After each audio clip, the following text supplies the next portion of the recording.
புதையல் பேட்ச் மாணவர்கள் அனைவருக்கும் வணக்கம். உள்ளுவதெல்லாம் உயர்வுள்ளல், மற்றது தள்ளினும் தள்ளாமை நீர்த்து அப்படின்னு சொல்லுவாங்க.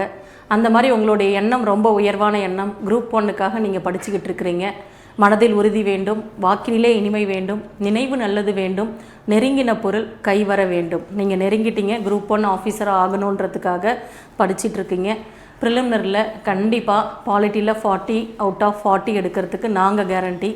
நாங்கள் உங்களை கைட் பண்ணுறோம். நீங்கள் நல்லபடியாக படித்து இந்த எக்ஸ்ப்ளனேஷன் வீடியோ சரியாக பார்த்து உங்களை மேம்படுத்திக்கிட்டே இருக்கணும். அதுக்காக இந்த ஃபஸ்ட்டு கிளாஸ் பாருங்கள். டெஸ்ட்டு எழுதியிருப்பீங்க. இதில் உங்களுக்கு ஈஸியாக இருக்கும் அப்படின்னு கூட தோணியிருக்கலாம். ஏன்னா ஃபஸ்ட்டு டெஸ்ட்லேயே நம்ம ரொம்ப டஃப் பண்ணக்கூடாது அப்படின்னு சொல்லிட்டு நம்ம கொஷின்ஸே மாட்ரேட்டாக தான் எடுத்துருக்குறோம். இருக்கிற கொஷின்ஸில் நீங்கள் எவ்வளோ போட்டிருக்கீங்கன்னு பாருங்கள். தெரியாத கொஷினை லேர்ன் பண்ணிக்கோங்க. இது டைம் வேஸ்ட்டு கிடையாது. நம்ம லேர்ன் பண்ண தான் நம்ம அடுத்தடுத்த டெஸ்ட்டை சரியாக பண்ணுவோம்.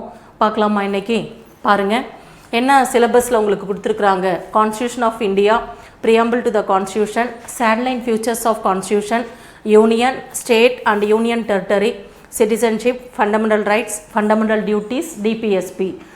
பார்ட் 4A வரைக்கும் கொடுத்துருக்குறாங்க உங்களுக்கு. டிபிஎஸ்பி ஃபண்டமெண்டல் டியூட்டிஸ் வரைக்கும் நீங்கள் படிச்சிருப்பீங்க. சரிங்களா? பாருங்கள், இதுக்கெல்லாமே நமக்கு யூடியூப்பில் நிறைய கிளாஸஸ் இருக்குது. அதை பார்த்து லேர்ன் பண்ணிக்கோங்க. இன்னும் தெரியல அப்படின்னா நம்ம கொஞ்சம் கொஞ்சமாக படித்து நம்மளை மேம்படுத்திக்கிட்டே இருக்கலாம். ஓகேவா? யாரெல்லாம் 60+ போட்டிருக்கீங்களோ வாழ்த்துக்கள். அந்த 10 கொஷினும் நம்ம தெரிஞ்சுக்கணும் அப்படின்னு நினைக்கணும். 40 போட்டிருந்தாலும் பரவாயில்ல, 70க்கு நம்ம அந்த 30 கொஷின் தெரிஞ்சுக்கணும்னு நினைக்கணும். இப்படி தான் நம்ம டெஸ்ட் பேட்சில் படிச்சுட்டு நம்ம மேம்படுத்திக்கிட்டே இருக்கணும். வேறு எந்த தாரக மந்திரமும் கிடையாது. நான் படிக்கலை, டெஸ்ட்டுக்கு போகலை அப்படின்னு நினைக்கக்கூடாது. நம்ம எவ்வளோ படித்தாலும் படிச்சிட்டோம் அப்படின்னு ஒரு சாட்டிஸ்ஃபேக்ஷனே வராது. ஏன்னா அல்லல்ல குறையாதது இது.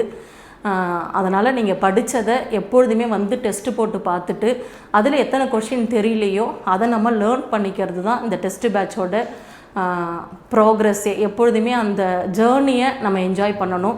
அந்த மாதிரி தான் நம்மளுடைய ரிசல்ட்டை பற்றி யோசிக்கவே கூடாது. டெய்லி நம்ம பண்ணிக்கிட்டு இருக்க வேலையை ரசித்து சிறப்பாக நம்ம பண்ணோம்னா போதும். அந்த ஜேர்னி ரொம்ப நல்லாயிருக்கும். அந்த டார்கெட் அப்படின்றத நம்மளால் அச்சீவ் பண்ண முடியும். எல்லாருக்குமே வாழ்த்துக்கள். வாங்க ஃபஸ்ட்டு கொஷின் பார்க்கலாம். Consider the following statement. The concept of constitution was derived from the Britain. Indian constitution is the lengthiest written constitution in the world. Indian constitution is partially rigid, partially flexible. பின்வரும் கூற்றுகளை கவனி. அரசியலமைப்பு என்ற கொள்கை முதலில் இங்கிலாந்து நாட்டிலிருந்து தோன்றியது. இதுதான் தப்பு. யூஎஸ்ஏலேருந்து எடுத்தாங்க. உங்களுக்கு நல்லாவே தெரியும். அவங்க 1787லேயே கான்ஸ்டியூஷன் எழுதி 1789 நடைமுறைப்படுத்தினாங்க. நம்ம எப்போ எழுதணும் அப்படின்னா 1946 தாங்க எழுதணும். 1950 நடைமுறைப்படுத்தணும்.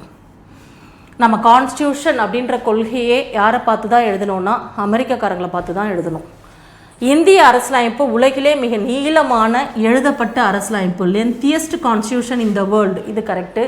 ஏன்னா எந்த கண்ட்ரீஸ்லையுமே 25 பார்ட்ஸ், 12 ஷெட்யூல், 465+ ஆர்டிகல்ஸ் எங்கேயுமே கிடையாது. நம்மளுடைய கான்ஸ்டியூஷனில் மட்டும்தான் இவ்வளோ இருக்குது ஆர்டிகல்ஸு.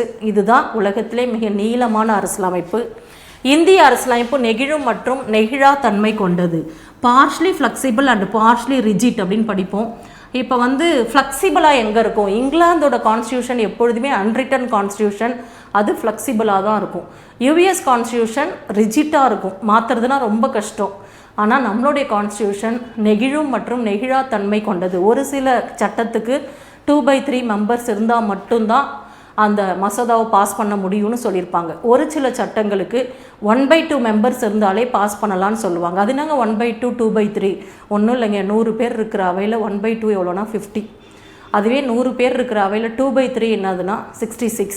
அதனால் 66 மெம்பர்ஸ் இருந்தால் தான் அதை பாஸ் பண்ண முடியும்னு சொல்கிறது சிறப்பு பெரும்பான்மை அப்படின்னு சொல்லுவாங்க. 1/2 மெம்பர்ஸ் இருந்தாலே பாஸ் பண்ணலான்றது சாதாரண பெரும்பான்மை.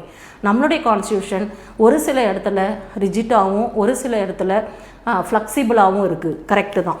அப்போனா ஆன்சர் பாருங்கள், 2 மற்றும் 3 சரி. ஓகேவா? 2 மற்றும் 3 சரி. அடுத்த கொஷின் போகலாம்.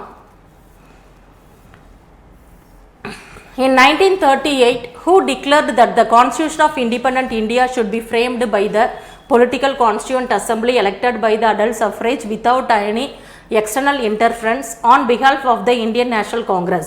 எவ்வித வெளி தலையீடுமின்றி 1938 ஆண்டில் இந்திய தேசிய காங்கிரஸ் சார்பில் சுதந்திர இந்தியாவின் அரசியலமைப்பு எவ்வித வெளி தலையீடும் இன்றி வயது வந்தோர் வாக்குரிமையின் அடிப்படையில் இந்தியாவிற்கான அரசியலமைப்பை தேர்ந்தெடுக்கப்பட்ட ஒரு அரசியல் நிர்ணய சபையினால் உருவாக்கப்பட வேண்டும் என்று கூறியவர் யாருன்னா ஜவஹர்லால் நேரு. இது நம்ம நிறைய எக்ஸாமில் கேட்ட கொஷின். 1928 இவங்க அப்பா மோத்திலால் நேரு ஒரு ரிப்போர்ட் ஒன்று வெளியிடுவார் ஆகஸ்ட் மாதம் 10ஆம் தேதி. அந்த ரிப்போர்ட்டில் என்னெல்லாம் கேட்பாருங்க அப்படின்னா, இந்தியாவிற்கு டொமினியன் ஸ்டேட்டஸ் கேட்பார். டொமினியன் ஸ்டேட்டஸ்னால் தன்னாட்சி அதிகாரம் கேட்பார். இந்திய மக்களுக்கு அடிப்படை உரிமைகள் அங்கீகரிக்கப்பட வேண்டும். பெண்களுக்கு சம உரிமை உட்பட 19 வகையான அடிப்படை உரிமை எங்களுக்கு கொடுங்கன்னு கேட்டிருப்பாரு. 2 அவைகள் கொண்ட பார்லிமெண்ட்டை கொடுங்க, பைகேமரல் லெஜிஸ்லேச்சர் அப்படின்றத பார்லிமெண்ட்லேயே கொடுங்க, லோக்சபா ராஜ்யசபான்னு 2 அவையாக கொடுங்க அப்படின்னு கேட்டிருப்பாரு. இந்தியாவிலே உச்சநீதிமன்றம் ஏற்படுத்தி கொடுங்கன்னு கேட்பார். ஏன்னா 1928 நமக்கு உச்சநீதிமன்றம்னா பிரிவிசி கவுன்சில் அப்படின்னு சொல்லிட்டு இங்கிலாந்துக்கு போய் தான் நம்ம தீர்ப்பு வாங்கிட்டு வரணும். ரொம்ப நேரம் கப்பலில் பயணம் பண்ணி அவங்க மேல்முறையீட்டு நீதிமன்றத்துக்காக இங்கிலாந்துக்கு போவாங்களாம். அதனால் அவர் என்ன கேட்குறாரு, இந்தியாவிலே எங்களுக்கு உச்சநீதிமன்றம் கொடுங்க அப்படின்னு கேட்டார். இது எல்லாமே மோத்திலால் நேரு ரிப்போர்ட் 1928.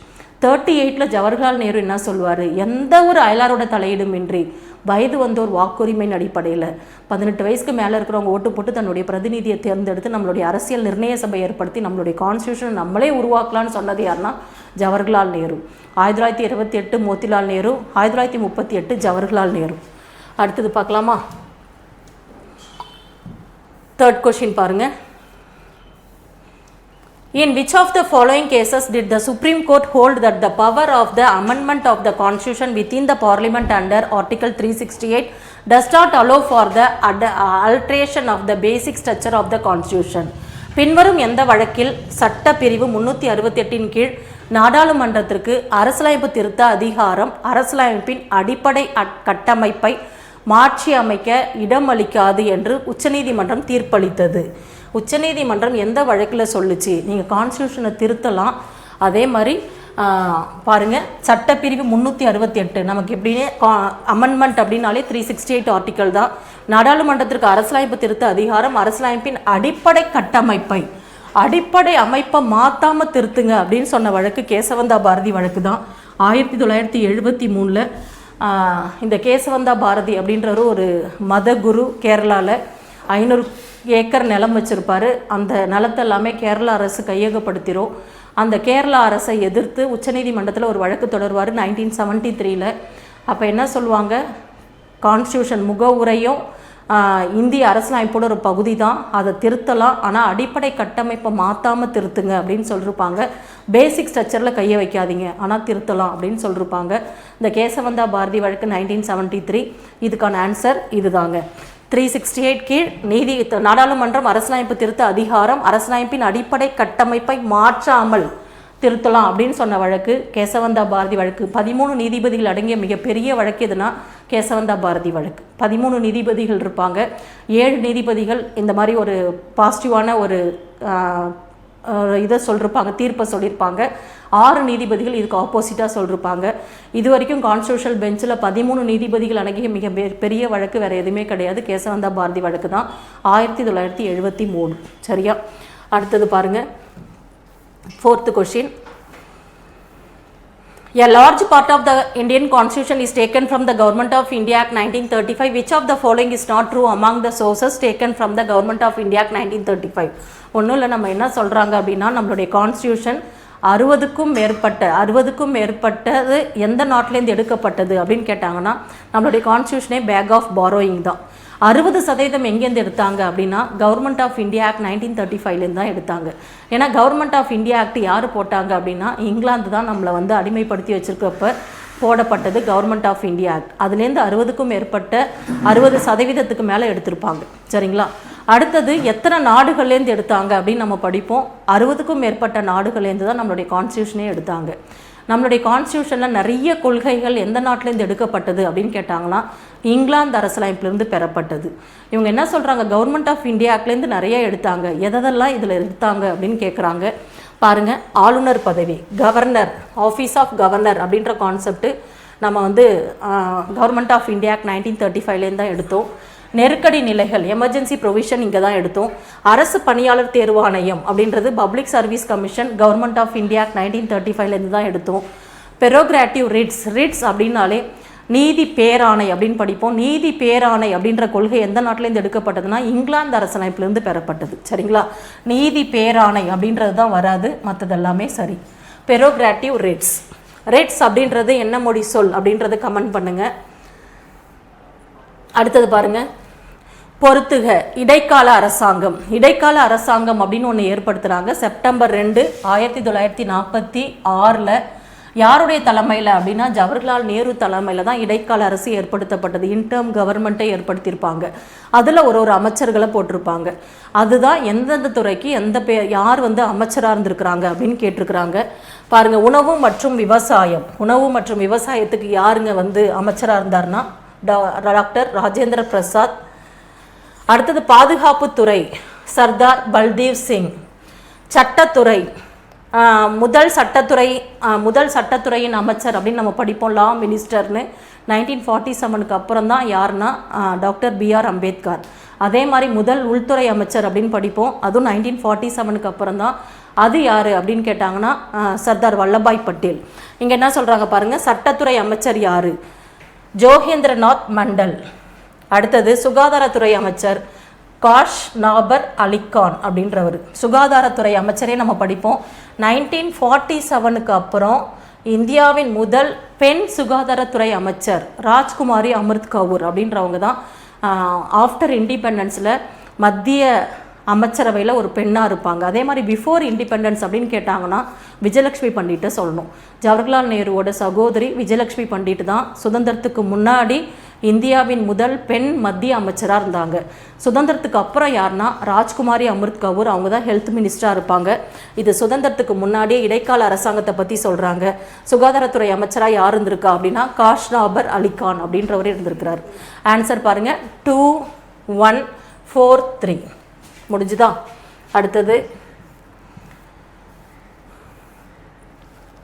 அடுத்த கொஸ்டின் பாருங்க. There are total of 15 women members are present in the Constitution Assembly of India who was not matched one among women members. Not matched, இதுதான் கீவேர்டு. யார் மேட்ச் ஆகலை அப்படின்னு தான் கேட்குறாங்க.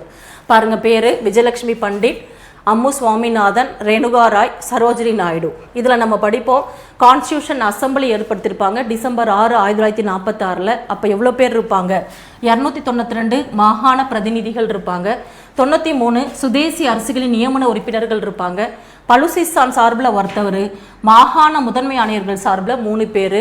அந்த மாகாண முதன்மை ஆணையம் என்னென்ன ஊர்னா டெல்லி, அஜ்மீர், கூர்க்கில் இருப்பாங்க. மொத்தம் எவ்வளோ அப்படின்னா 389. இதில் எத்தனை பேர் பெண்கள்னா 15 பெண்கள் இருப்பாங்க. சரிங்களா? 15 உமன்ஸ் ரெப்ரசன்டேட்டிவ் இருப்பாங்க. அதில் அம்மு சுவாமிநாதன், விஜயலட்சுமி பண்டிட், சரோஜினி நாயுடு, அடுத்தது ராஜ்குமாரி அமிர்த் கவுர், சுசித்ரா கிருபால்னி, கமலா சௌத்ரி, மாலதி சௌத்ரி, அடுத்தது துர்காபாய் தேஷ்முக், லீலாபாய் அப்படின்னு நிறைய பேர் இருப்பாங்கங்க. அதில் இல்லாதவங்க யார் அப்படின்னு கேட்குறாங்க. அம்மு சுவாமிநாதன் கண்டிப்பாக இருப்பாங்க, விஜயலட்சுமி பண்டிட் இருப்பாங்க, ரேணுகா ராய், லீலா ராய் அப்படின்னு 2 பேர் இருப்பாங்க, சரோஜினி நாயுடு இருப்பாங்க. மேற்கண்ட எதுவும் இல்லை அப்படின்னா இதில் இருக்கிறவங்க எல்லாருமே அந்த கான்ஸ்டியூஷன் அசம்பிளியில் உமன்ஸ் ரெப்ரசன்டேட்டிவாக இருக்கிறவங்கள தான் கொடுத்துருக்குறாங்க. சரியா? அதில் முக்கியமானவங்களை மட்டும் நம்ம தெரிஞ்சுக்கிட்டால் போதும். ஏன்னா சரோஜினி நாயுடு இந்தியாவின் முதல் பெண் ஆளுநர். அடுத்தது விஜயலட்சுமி பண்டிட் ஐநா சபையின் முதல் பெண் தலைவர். அடுத்தது ராஜ்குமாரி அமிர்த் கவுர் சுதந்திரத்திற்கு பிறகு இந்தியாவின் முதல் சுகாதாரத்துறை அமைச்சர். சுசித்ரா கிருபாலினி அப்படின்றவங்க இந்தியாவின் முதல் பெண் முதலமைச்சர். அம்மு சுவாமிநாதன் மதராஸ் மாகாணத்திலிருந்து தேர்ந்தெடுக்கப்பட்ட பெண்.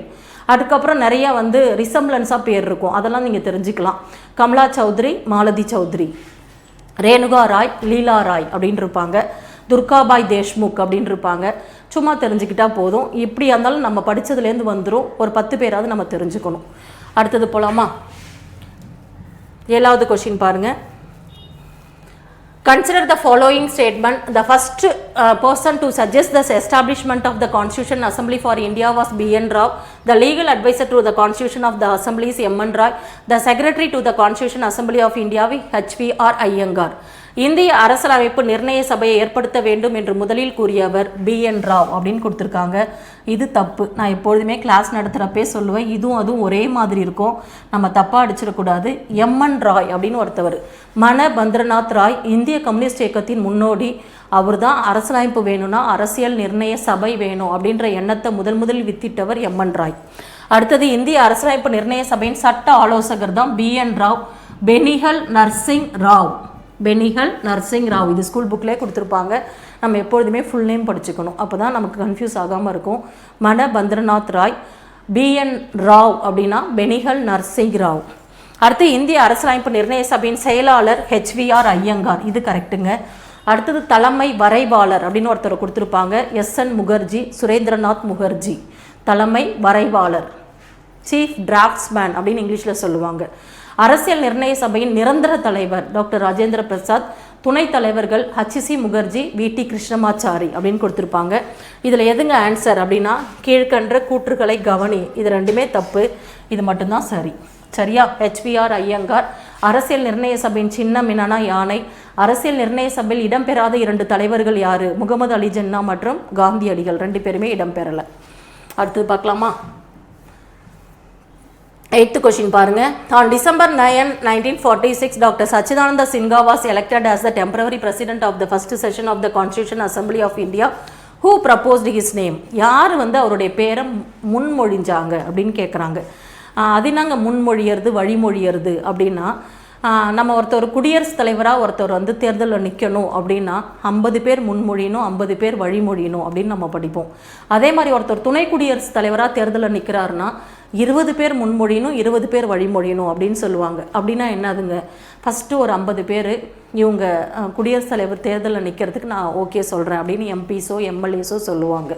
சரியா? இன்னும் 50 பேர், அந்த 50 பேர் என்ன சொல்கிறோமோ அதை நாங்கள் கேட்குறோம் அப்படின்வாங்க. ஃபஸ்ட்டு ஏஞ்சி நின்னவங்க பேர் முன்மொழிகிறவங்க, அடுத்த 50 பேர் வழிமொழிகிறவங்க. சரிங்களா? இதுதான் நமக்கு நடைமுறையில் இருக்குது. 1946 டிசம்பர் மாதம் 9ஆம் தேதி என்ன பண்ணுவாங்க, அரசியல் நிர்ணய சபையோட முதல் கூட்டம் நடக்கும். அந்த கூட்டம் எதுக்காக நடந்தது அப்படின்னா ஒரு தற்காலிக தலைவரை தேர்ந்தெடுக்கிறதுக்காக நடந்தது. எங்கே நடந்தது? டெல்லியில் நடந்தது. அரசியலமைப்பு அரங்கில் காலை 11 மணி அளவில் திங்கட்கிழமை அன்று நடைபெற்றது. அந்த கூட்டத்தோட தீம் என்னங்க, what is the theme of the first session அப்படின்னா to select the temporary president, ஒரு தற்காலிக தலைவரை தேர்ந்தெடுக்கிறதுக்காக தான். இந்த தற்காலிக தலைவரை தேர்ந்தெடுக்கிற முறை எந்த நாட்டோட முறைனா பிரெஞ்சு அரசோட முறை. தற்காலிக தலைவராக யார் தேர்ந்தெடுத்தாங்க? டாக்டர் சச்சிதானந்த சின்ஹா. அவரை ஏன் தேர்ந்தெடுத்தாங்க? அந்த கூட்டத்திலே வயசானவர் அவர் தான். அவரை தேர்ந்தெடுக்கலான்னு வழிமொழிந்தவர் ஆச்சாரியா JB கிருபாலினி. நான் சுசித்ரா கிருபாலினின்னு ஒருத்தவங்களை சொன்னேன்ல, இந்தியாவின் முதல் பெண் CMன்னு சொன்னேன்ல, அவங்களுடைய கணவர் தான் ஆச்சாரியா JB கிருபாலினி. இவர் என்னவா இருந்திருக்கிறாரு? 46லையும் 47லையும் INCயோட தலைவராக இருந்திருக்கிறாரு. இந்திய தேசிய காங்கிரஸோட தலைவராக 46லையும் 47லையும் இருந்தவர் தான் ஆச்சாரியா JB கிருபாலினி. சரிங்களா?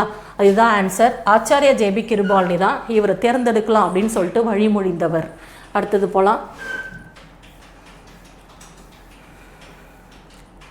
From which constitution does the ideas 3 types of justice in preamble to the constitution was derived? 3 types of justice பற்றி சொல்கிறாங்க. இந்திய அரசியலமைப்பின் முகவுரையில் குறிப்பிடப்பட்டுள்ள 3 வகையான நீதிகள். நீதிகள் அப்படின்றாங்களா, சமூக, பொருளாதார மற்றும் அரசியல் நீதிகள். Socio economic and political rights அப்படின்னு சொல்கிறாங்க. சமூக, பொருளாதாரம் மற்றும் அரசியல் நீதிகள். இந்த கொள்கை எந்த நாட்டிலேருந்து எடுக்கப்பட்டது? ரஷ்ய புரட்சியிலேருந்து தான் எடுத்திருப்பாங்க. 1917 ரஷ்ய புரட்சி நடக்கும். அந்த ரஷ்ய புரட்சியிலேருந்து எடுக்கப்பட்ட வார்த்தை தான் சமூக, பொருளாதாரம் மற்றும் அரசியல் நீதி. சரிங்களா? அதில் 3 வார்த்தை இருக்குங்க. சுதந்திரம், சகோதரத்துவம், சமத்துவம். இது எங்கேருந்து எடுத்தாங்கன்னு கேட்பாங்க. சுதந்திரம், சகோதரத்துவம், சமத்துவம் பிரெஞ்சு புரட்சியிலேருந்து எடுத்தாங்க. 1789 பிரெஞ்சு புரட்சி நடந்தது. அந்த முகவுரையை ஒரே ஒரு முறை திருத்தினாங்க. எப்போ திருத்தினாங்கன்னா மினி கான்ஸ்டியூஷன் அப்போ திருத்தினாங்க. 1976 42 சட்ட திருத்தம். அப்போ 3 வார்த்தையை ஆட் பண்ணிருப்பாங்க. அது என்னது? சோஷியலிஸ்ட், செக்குலர், இன்டெகிரிட்டி அப்படின்ற ஒரு 3 வார்த்தையை ஆட் பண்ணிருப்பாங்க. சமதர்மம், சமய சார்பற்ற ஒருமைப்பாடு அப்படின்ற வார்த்தையை ஆட் பண்ணிருப்பாங்க. இந்த சமூக, பொருளாதாரம் மற்றும் அரசியல் நீதி என்ற கொள்கை ரஷ்ய புரட்சியிலேருந்து எடுக்கப்பட்டது. அடுத்த கொஸ்டின் பாருங்கள். Match the following parts of the Indian constitution. கண்டிப்பாக பார்ட்ஸ் அப்படின்றது ரொம்ப ரொம்ப இம்பார்ட்டன்ட். மொத்தம் 1950 எத்தனை பார்ட்ஸ் கொடுத்தாங்க அப்படின்னா 22 பகுதிகள் கொடுத்தாங்க. இப்போ எத்தனை இருக்குன்னா 25 பகுதிகள் இருக்குது. அமெண்ட்மெண்ட் ஆஃப் த கான்ஸ்டியூஷன் அப்படின்றது, அமெண்ட்மெண்ட்டை பற்றி சொல்கிற பகுதி எது அப்படின்னா பகுதி 20. எமர்ஜென்சி ப்ரொவிஷனை பற்றி சொல்கிற பகுதி 18. எமர்ஜென்சி அப்படின்னாலே நீங்கள் 108 அப்படின்னு ஞாபகம் வச்சுக்கணும். அவசரமாக நம்ம ஊரில் என்ன வரும், 108 வரும். 18 தான் எமர்ஜென்சி ப்ரொவிஷனை பற்றி சொல்லுது.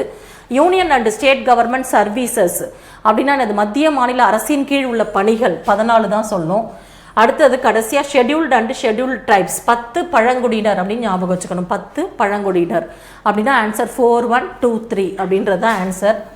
சரியா, இது ரொம்ப ரொம்ப இம்பார்ட்டன்ட். பார்ட்ஸ் அப்படின்றது நிறைய எக்ஸாமில் கேட்டுக்கிட்டே இருப்பாங்க. 22 பார்ட்ஸ் 1950 இருந்தது. அதில் ஒரு பகுதியை நீக்கிட்டாங்க, 7வது பகுதி. அடுத்தது 4 பகுதியை ஆட் பண்ணிருப்பாங்க, 4A 14A 9A 9B. இப்போ மொத்தம் எத்தனை பகுதி இருக்குன்னா 25 பகுதி இருக்குது. அந்த 7வது பகுதி எப்போ நீக்கினாங்கன்னு கேட்பாங்க. ஒரு கொஷின் பின்னாடி வச்சுருக்கேன். 1956 7வது சட்ட திருத்தம் அப்படின்னு படிக்கணும். சரியா, அடுத்தது பார்க்கலாம்.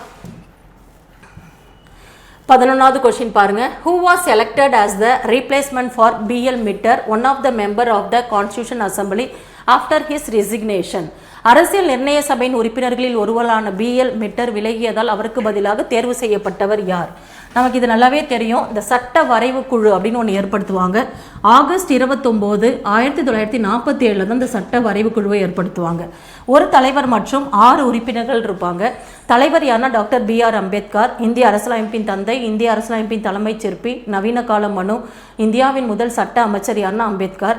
உறுப்பினர்கள்லாம் யார் யார்? கோபாலசுவாமி ஐயங்கார், அல்லாடி கிருஷ்ணசாமி ஐயர், K.M. முன்ஷி, சையத் முகமது சாதுத்துல்லா, மாதவராவ் கிருஷ்ணமாச்சாரி.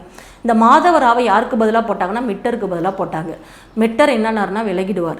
சரிங்களா, இந்த கிருஷ்ணமாச்சாரியை யாருக்கு பதிலாக போட்டாங்கன்னா கெய்தானுக்கு பதிலாக போட்டாங்க. கெய்தான் என்னன்னாருன்னா இறந்துடுவார். ஓகேவா, இப்போ மிட்டர் அப்படின்றவர் யாருக்கு பதிலாக போட்டாங்க? மாதவராவ் அப்படின்றவர் மாதவராவுக்கு பதிலாக தான் மிட்டரை போட்டாங்க. எம்க்கு பதிலாக எம் போட்டாங்க அப்படின்னு ஞாபகம் வச்சுக்கோங்க. இன்னொன்று கேக்கு பதிலாக கே போட்டாங்க அப்படின்னு ஞாபகம் வச்சுக்கிட்டிங்கன்னா கிருஷ்ணமாச்சாரி அப்படின்றவர் கெய்தானுக்கு பதிலாக போட்டாங்க. கெய்தான் என்னன்னாருன்னா இறந்து போயிடுவார். அடுத்தது மிட்டர் விலகியதால் இதை கொடுத்துருக்குறாங்க பாருங்கள். மிட்டர் என்னன்னாருன்னா விலகிட்டார், அவருக்கு பதிலாக மாதவராவை போட்டாங்க. ஓகேவா, அடுத்த கொஸ்டின். பின்வரும் கூற்றுகளை கவனி. Doctor B.R. அம்பேத்கர் இவர் இந்திய அரசியலமைப்பில் ஒன்றியம் என்ற வார்த்தையை அறிமுகம் செய்தவர். ஆமாங்க, நம்மளுடைய கான்ஸ்டியூஷனில் ஃபெடரேஷன் அப்படின்ற வார்த்தையே இருக்காது. கூட்டாட்சி என்ற சொல்லிற்கு பதிலாக ஒன்றியம் என்ற சொல்லை பயன்படுத்தியவர் யாருன்னா டாக்டர் B.R. அம்பேத்கர். அடுத்தது இவர் சுதந்திர இந்தியாவின் முதல் சட்ட அமைச்சர். நான் சொன்னல ஃபர்ஸ்ட் லா மினிஸ்டர் இவர் தான். சுதந்திர இந்தியாவில் ஃபர்ஸ்ட் லா மினிஸ்டர் டாக்டர் B.R. அம்பேத்கர். இவர் இந்திய அரசியலமைப்பின் நவீன மனு, மாடர்ன் மனு என்று அழைக்கப்படுகிறார். மாடர்ன் மேனு அப்படின்னு சொல்கிறாங்க.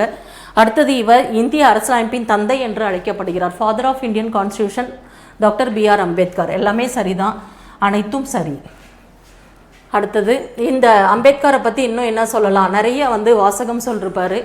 இந்திய அரசியலமைப்பு அமெரிக்க அரசியலமைப்போடு ஒப்பிடும்போது அமெரிக்காவின் அதிபருக்கு இணையான ஒரு பதவி இந்தியாவில் உண்டென்றால் அது பிரதமர் பதவி அப்படின்னு சொன்னது யாருன்னா டாக்டர் B.R. அம்பேத்கர். அடுத்தது விதி 356 தேவையற்ற வார்த்தை என்று வர்ணித்தவர் யாருன்னா doctor B.R. Ambedkar. The heart and soul of the constitution அப்படின்னு சொல்லிட்டு விதி 32 சொன்னவர் யாருன்னா doctor B.R. Ambedkar. The novel features of the constitution அப்படின்னு சொல்லிட்டு DPSPயை சொன்னது யாருன்னா அம்பேத்கர். இந்த மாதிரி நிறைய நம்ம சொல்லிக்கிட்டே இருக்கலாம். CAG பதவியை மிக முக்கியமான பதவி அப்படின்னு சொன்னது யாருன்னா டாக்டர் B.R. அம்பேத்கர். இந்த மாதிரி ஏதாவது ரிலேட்டடான இன்ஃபர்மேஷன் இருந்ததுன்னா நம்ம எல்லாத்தையும் ஞாபகமாக வச்சுக்கிறதுக்கு ஒரே ஒரு ஆன்சர், நிறைய கொஷின் அப்படின்னு நம்ம எழுதி வச்சுக்கிட்டோம்னா நம்ம ஈஸியாக ரிவிஷன் பண்ண ஈஸியாக இருக்கும். நீங்களும் அந்த மாதிரி எடுத்து வச்சுக்கோங்க. சரியா, நெக்ஸ்ட் கொஷின் போகலாம்.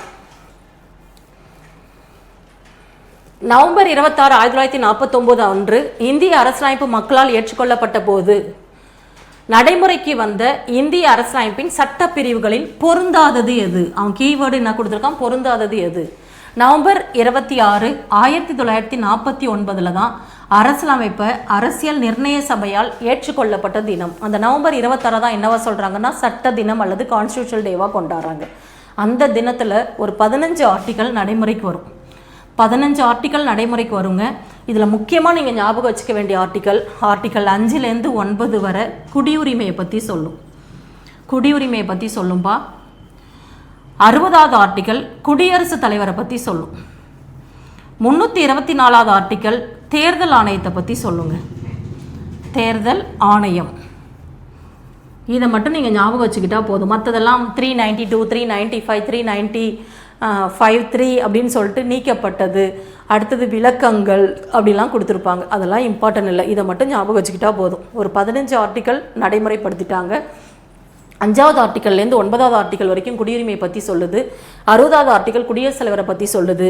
324வது ஆர்டிக்கல் தேர்தல் ஆணையத்தை பற்றி சொல்லுது. இப்போ வாங்க இந்த கொஸ்டினில் சட்டப்பிரிவு 5 இருந்துச்சு, 21 கிடையாது. சட்டப்பிரிவு 60 இருந்துச்சு, 324 இருந்துச்சு. சரியா?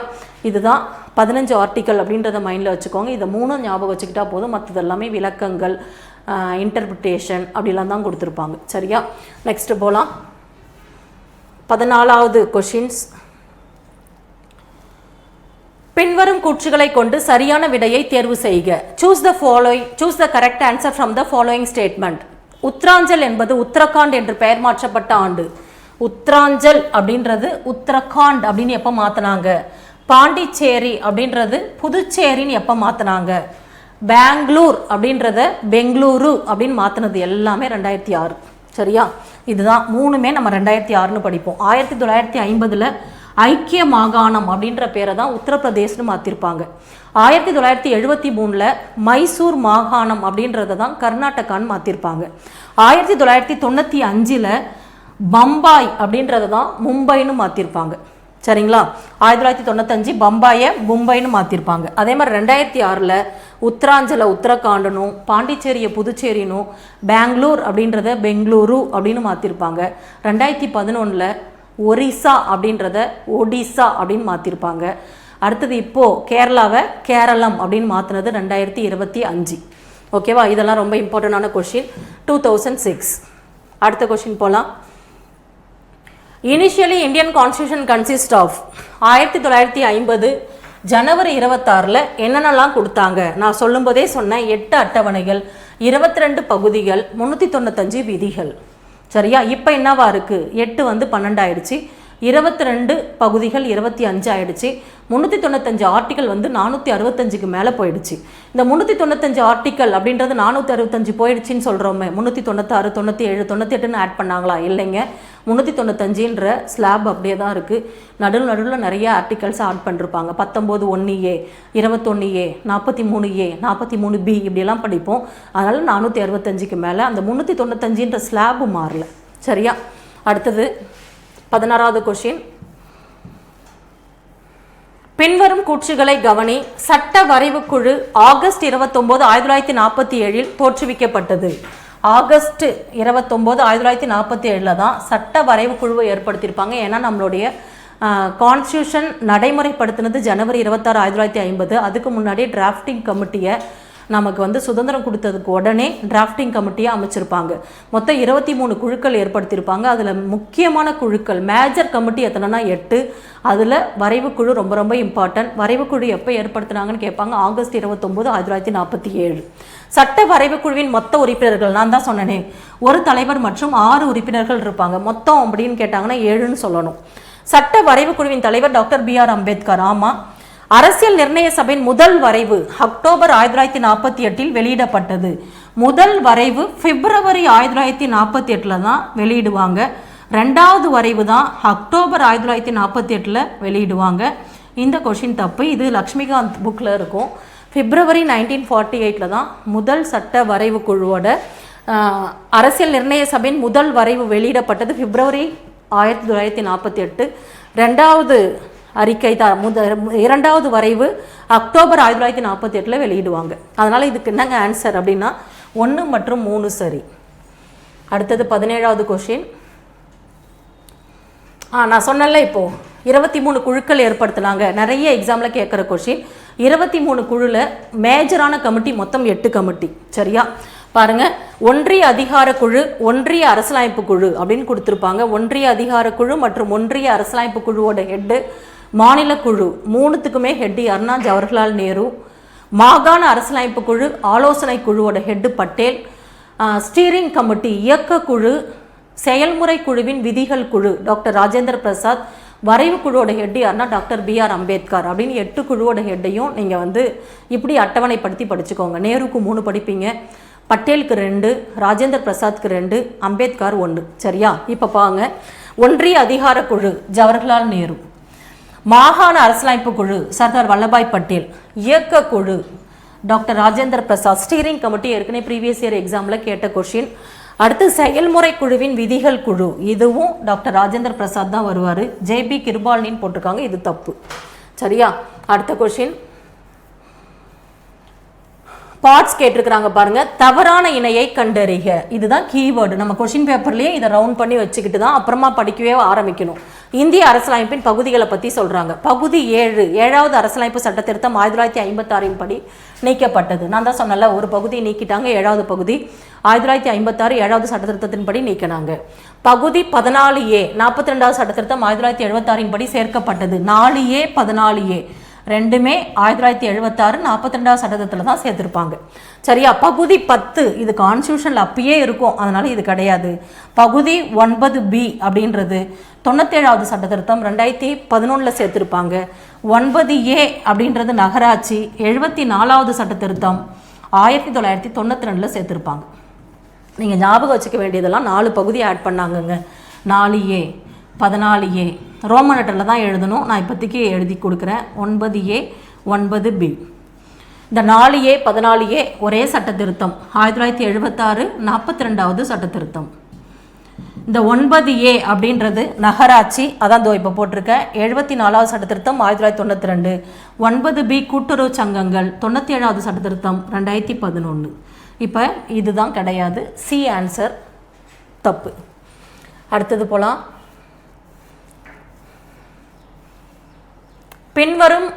பின்வருவனவற்றை கால வரிசைப்படுத்துக அப்படின்னு கொடுத்துருக்குறாங்க. இந்திய தேசிய லட்சணை அரசியல் நிர்ணய சபையால் ஏற்றுக்கொள்ளப்பட்ட நாள். தேசிய லட்சணை நேஷனல் எம்பளம் ஜனவரி 26 1950. இந்திய அரசால் உச்சநீதிமன்றம் உருவாக்கப்பட்டது ஜனவரி 28 1950. தேர்தல் ஆணையம் நடைமுறைக்கு வந்த நாள் ஜனவரி 25 1950. அரசியல் நிர்ணய சபையால் தேசிய கீதம் அங்கீகரிக்கப்பட்டது ஜனவரி 24 1950. சரியா? இது என்ன பண்ணணும், நேர்வரிசைப்படுத்த சொல்லிருக்காங்களா? அப்படின்னா 4 3 1 2 4 3 1 2. இது எப்படி ஞாபகம் வச்சுக்கலாம் பாருங்க. தேசிய லட்சணை அப்படின்னா நம்மளுடைய நான்முக சிங்கம் நேஷனல் எம்பளம் அப்படின்னு சொல்கிறாங்க. அதை ஜனவரி 26 1950 நம்மளுடைய கான்ஸ்டியூஷன் நடைமுறை வந்தப்போ தான் அதை ஏற்றுக்கிட்டாங்க.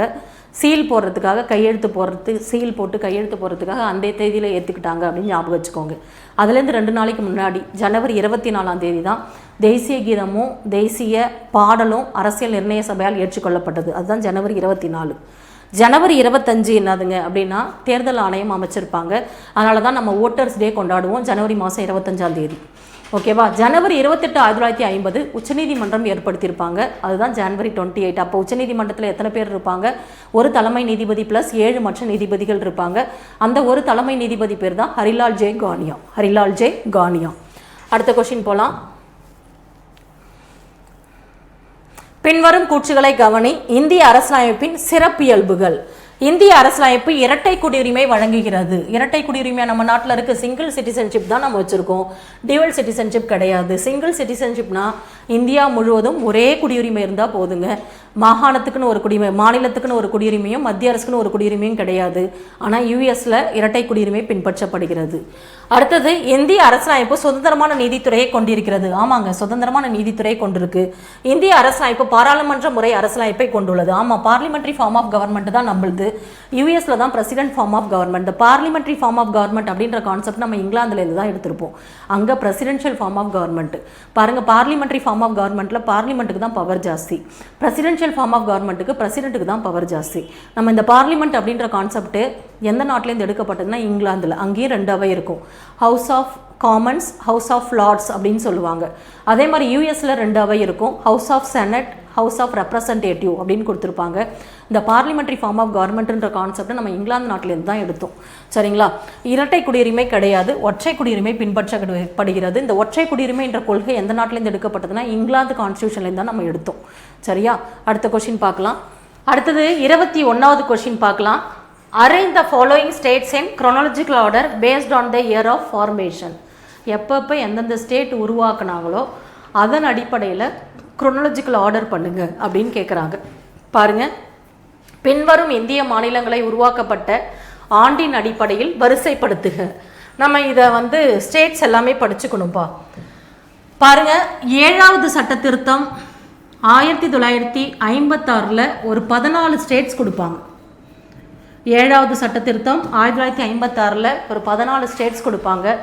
15வது மாநிலம் எது அப்படின்னா குஜராத் 1960. 16 நாகாலாந்து 63.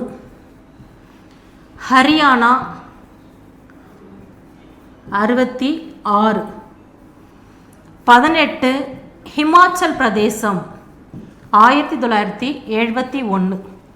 19, 20, 21 மணி, திரி, மேகம். இது எல்லாமே 1972. அடுத்தது 22வது மாநிலம் தனியாக சிக்கிட்டு இருக்கு, சிக்கிம். அது ரவுண்டான நம்பர் வரும், ஞாபகம் வச்சுக்கோங்க, 1975. அடுத்தது ஒரு 3 ஊர் சேர்ந்தாப்புல படிக்க போகிறோம். மிஸ்ஸு பேர் அருணா, கோவா போகிறாங்க அப்படின்னு ஞாபகம் வச்சுக்கோங்க. 1987. சரியா? அடுத்தது 26, 27, 28 சா ஊ ஜா. சத்தீஸ்கர், உத்தராகண்ட், ஜார்க்கண்ட் இதெல்லாமே 2000. November 1, November 9, November 15. 29வது மாநிலம் தெலுங்கானா.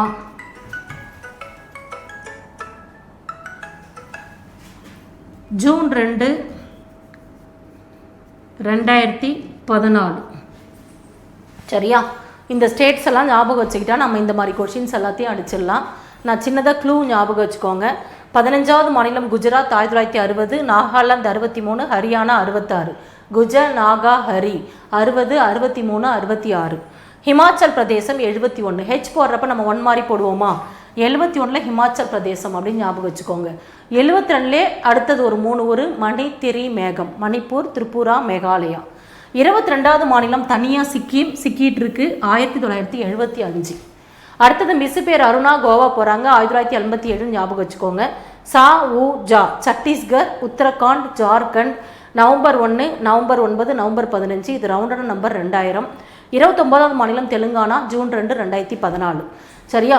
இப்போ பாருங்க, ஹிமாச்சல் பிரதேசம் 1971, நாகாலாந்து 1963, மணிப்பூர் 1972, கோவா 1987. குரோனாலஜிக்கல் ஆர்டர் எழுத சொல்கிறாங்களா? 71 இது. எழுதலாமா? 2, 2, 1, 3, 4 இதான் ஆன்சர். பி தான் ஆன்சர். ஓகேவா? அடுத்த கொஷின் போகலாம். 22வது கொஷின் பாருங்க. Identify the schedule with the following statement. This schedule deals with the land reforms and abolition of Zamindari system. The schedule was inserted in the Constitution of India by the First Amendment Act. பின்வரும் கூற்றுகளை கொண்டு அட்டவணையை கண்டறிய. என்ன அட்டவணை, எந்த ஷெடியூல்னு நீங்கள் கண்டுபிடிங்கன்றாங்க. இந்த அட்டவணை நில சீர்திருத்தம் மற்றும் ஜமீன்தாரி ஒழிப்பை பற்றியது. நில சீர்திருத்தம் மற்றும் ஜமீன்தாரி ஒழிப்பை பற்றி சொல்கிற அட்டவணை தான் 9வது அட்டவணை. இந்த அட்டவணை 1வது சட்ட திருத்தம் 1951 படி இணைக்கப்பட்டது. 9வது அட்டவணை தான் சொல்கிறாங்க. 9th ஷெடியூல் தான் இது சொல்லும். Abolition of zamindaris and land reforms act அப்படின்னு சொல்லுவாங்க. முதல் சட்ட திருத்தம் 1951 தான் கொண்டு வந்து சேர்த்தாங்க. சரியா? நமக்கு இது தெரியும். 8வது அட்டவணை 1950 இருக்கும். 10வது அட்டவணை கட்சி தாவல் தடை சட்டம். 52வது சட்ட திருத்தம் 1985. 11 பஞ்சாயத்து, 12 நகராட்சி. இது 73, இது 74. ரெண்டுமே எந்த வருஷம்னு கேட்டால் 1992, 1992. சரியா? அடுத்த கொஷின் பார்க்கலாம்.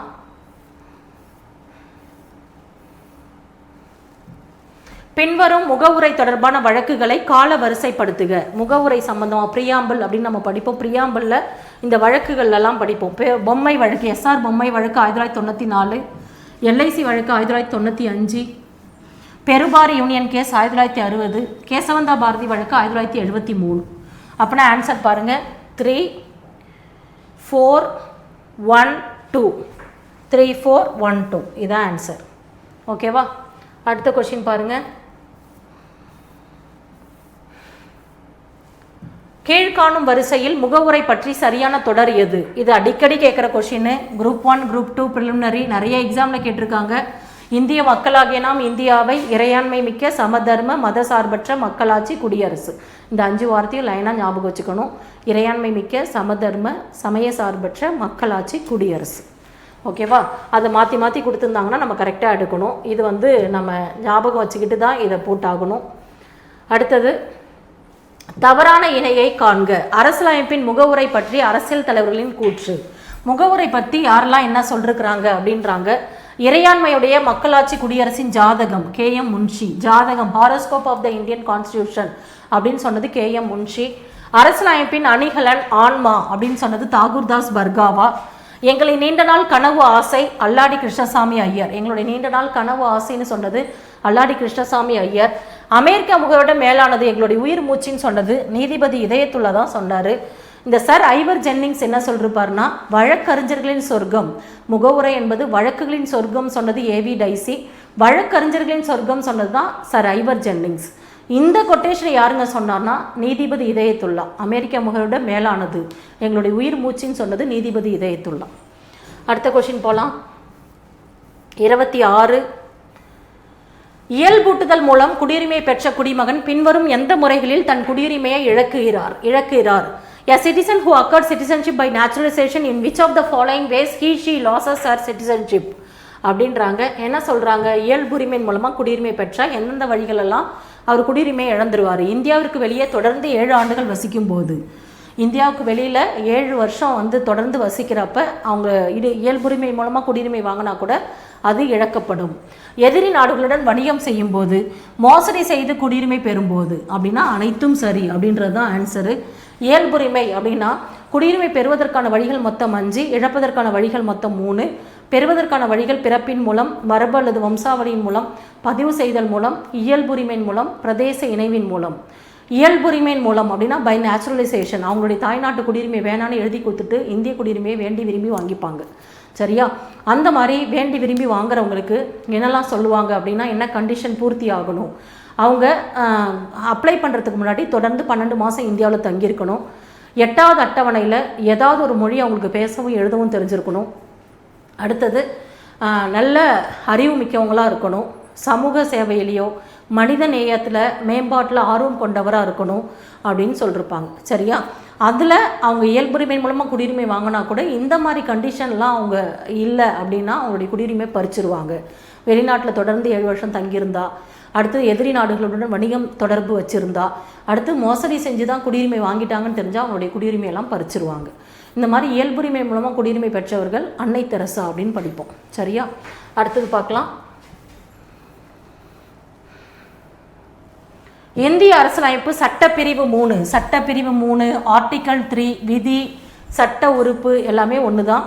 விதி 3 என்ன சொல்லுதுன்னா பகுதி 1 தான் படிப்போம். இந்தியாவின் ஒன்றியமும் அதன் நில வரையறையும் அப்படின்ற டாப்பிக்கில் விதி 3 என்ன சொல்லும்? ஏற்கனவே உள்ள மாநிலங்களை 2ஆக பிரிக்கிறதோ பெயரை மாற்றுறதோ எல்லையை பரப்ப வகுக்கும் அதிகாரம் நாடாளுமன்றத்துக்கு தான் உள்ளதுன்னு சொல்லியிருப்பாங்க. அதான் சொல்கிறாங்க, ஒரு மாநிலத்தின் பரப்பளவை அதிகரித்தல் அல்லது குறைத்தல், ஒரு மாநிலத்தின் எல்லைகளை மாற்றுதல், ஒரு மாநிலத்தின் பெயரை மாற்றுதல் எல்லாமே எது அப்படின்னா இந்த 3வது ஆர்டிக்கல் தான் சொல்லுது. 2வது ஆர்டிக்கல் என்ன சொல்லும்? நம்மக்கிட்ட இல்லாத ஒரு பகுதியை இந்தியாக்குள்ளே சேர்த்துக்கலாம். அது யாருக்கு அதிகாரம் இருக்குன்னா பார்லிமெண்ட்டுக்கு. இந்தியாவோட பேரை பற்றி சொல்கிற ஆர்டிக்கல் தான் ஃபஸ்ட்டு ஆர்டிக்கல். இந்தியா அதாவது பாரதம், மாநிலங்களின் ஒன்றியம். இந்தியா அப்படின்றத பாரதம்னு சொல்லுவாங்க. சரியா? நம்மளுடைய ட்ரெடிஷ்னல் நேம் பாரதம், நம்மளுடைய நவீன பெயர் தான் இந்தியா அப்படின்னு சொல்கிறாங்க. சரியா? அடுத்த கொஸ்டின் பார்க்கலாம். Choose the incorrect pairs. Indian ruling region 1950. தவறான இணையை காண்க. இந்திய ஆட்சி பகுதி 1950. இந்திய ஆட்சி பகுதி 1950 part A state, part B state, part C state அப்படின்னு இருந்ததுங்க. ஏபிசிடி அப்படின்னு இருந்தது. இதில் வந்து மாகாணங்கள் இருந்தது, ப்ரோவின்சஸ் அப்படின்றது இருந்தது. பியில் சுதேசி அரசுகள், பிரின்ஸ்லி ஸ்டேட் இருந்தது. சியில் தலைமை ஆணையருக்கு கட்டுப்பட்ட மாகாணங்கள், சீஃப் கமிஷனர் ப்ரோவின்சஸ் அப்படின்னு இருந்தது. டியில் அந்தமான் அண்ட் நிக்கோபார் மட்டும் இருந்தது, அந்தமான் அண்ட் நிக்கோபார். ஏல அசாம், பியில் ராஜஸ்தான் கரெக்டு, பிரின்ஸ்லி ஸ்டேட்ஸு. சியில் மணிப்பூர், இந்த யூனியன் டெரிட்டரியான பகுதியெல்லாம் மணிப்பூர்லாம் அதில் தான் இருந்தது. டியில் டெல்லி அப்படின்றது தப்பு, அந்தமான் நிக்கோபார் தான் வச்சுருந்தாங்க, அதனால் இதுதான் தப்பு. அடுத்த கொஷின் பாருங்கள். From the following statement, identify the leader of the committee. This committee recommended that the policy of one language, one state should be rejected. This committee recommended that the India should be divided into 16 states and 3 union territories. The State Reorganization Act was enacted as per the recommendation of this committee. என்னெல்லாம் சொல்கிறாங்க பாருங்கள். இக்குழு ஒரு மொழி ஒரு மாநிலம் என்ற கொள்கை நிராகரிக்கப்பட வேண்டும் என்றது. சரியா? அடுத்தது 16 மாநிலமாகவும் 3 யூனியன் பிரதேசமாகவும் பிரிக்கணும்னு சொல்லிச்சு. இக்குழுவின் பரிந்துரையின்படி மாநில மறுசீரமைப்பு சட்டம் நிறைவேற்றப்பட்டது. பசல் அலி குழு ஃபஸ்ட்டு அமைக்கப்பட்ட குழு எஸ்கே தார் குழு 1948 ஜூன் மாதம். அடுத்தது ஜேவிபி குழு அப்படின்னு ஒன்று அமைச்சிருப்பாங்க. அது எப்போ அமைச்சுப்பாங்கன்னா 1949 ஏப்ரலில் அறிக்கை சப்மிட் பண்ணுவாங்க. மூணாவது அமைக்கப்பட்ட குழு தான் இந்த பசல் அலி குழு. பசல் அலி குழு தான் 1953 அமைப்பாங்க. 1955 அறிக்கை சப்மிட் பண்ணுவாங்க. இந்த ஸ்டேட் ரீஆர்கனைசேஷன் ஆக்ட் இவங்க தான் போடுவாங்க. இவர் என்னெல்லாம் சொல்லுவார்னா, ஒரு மொழிக்கு ஒரு மாநிலம் என்ற கொள்கை நிராகரிக்கப்பட்டது. இந்தியாவை 16 மாநிலமாகவும் 3 யூனியன் பிரதேசமாகவும் பிரிங்கன்னு சொன்னார். அடுத்தது இக்குழுவின் பரிந்துரையின்படி மாநில மறுசீரமைப்பு சட்டம் இயற்றப்பட்டது. மாநில மறுசீரமைப்பு சட்டம் அப்படின்னா ஸ்டேட் ரீஆர்கனைசேஷன் ஆக்ட் பசல் அலி குழுவின் படி தான் அமைப்பாங்க. அடுத்தது போலாம்.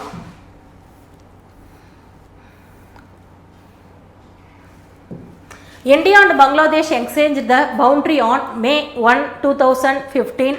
India gave 111 enclaves to Bangladesh. Bangladesh gave 51 enclaves to India. By which amendment does the above incident should be happen? இந்தியாவும் வங்கதேசமும் மே 1, 2015 அன்று எல்லைகளை மாற்றிக்கொண்டது. கரெக்டு, 2015 தான், மே 1 தான். பங்களாதேஷ், இந்தியா வந்து வங்கதேசத்துக்கு எவ்வளோ கொடுத்துதான்?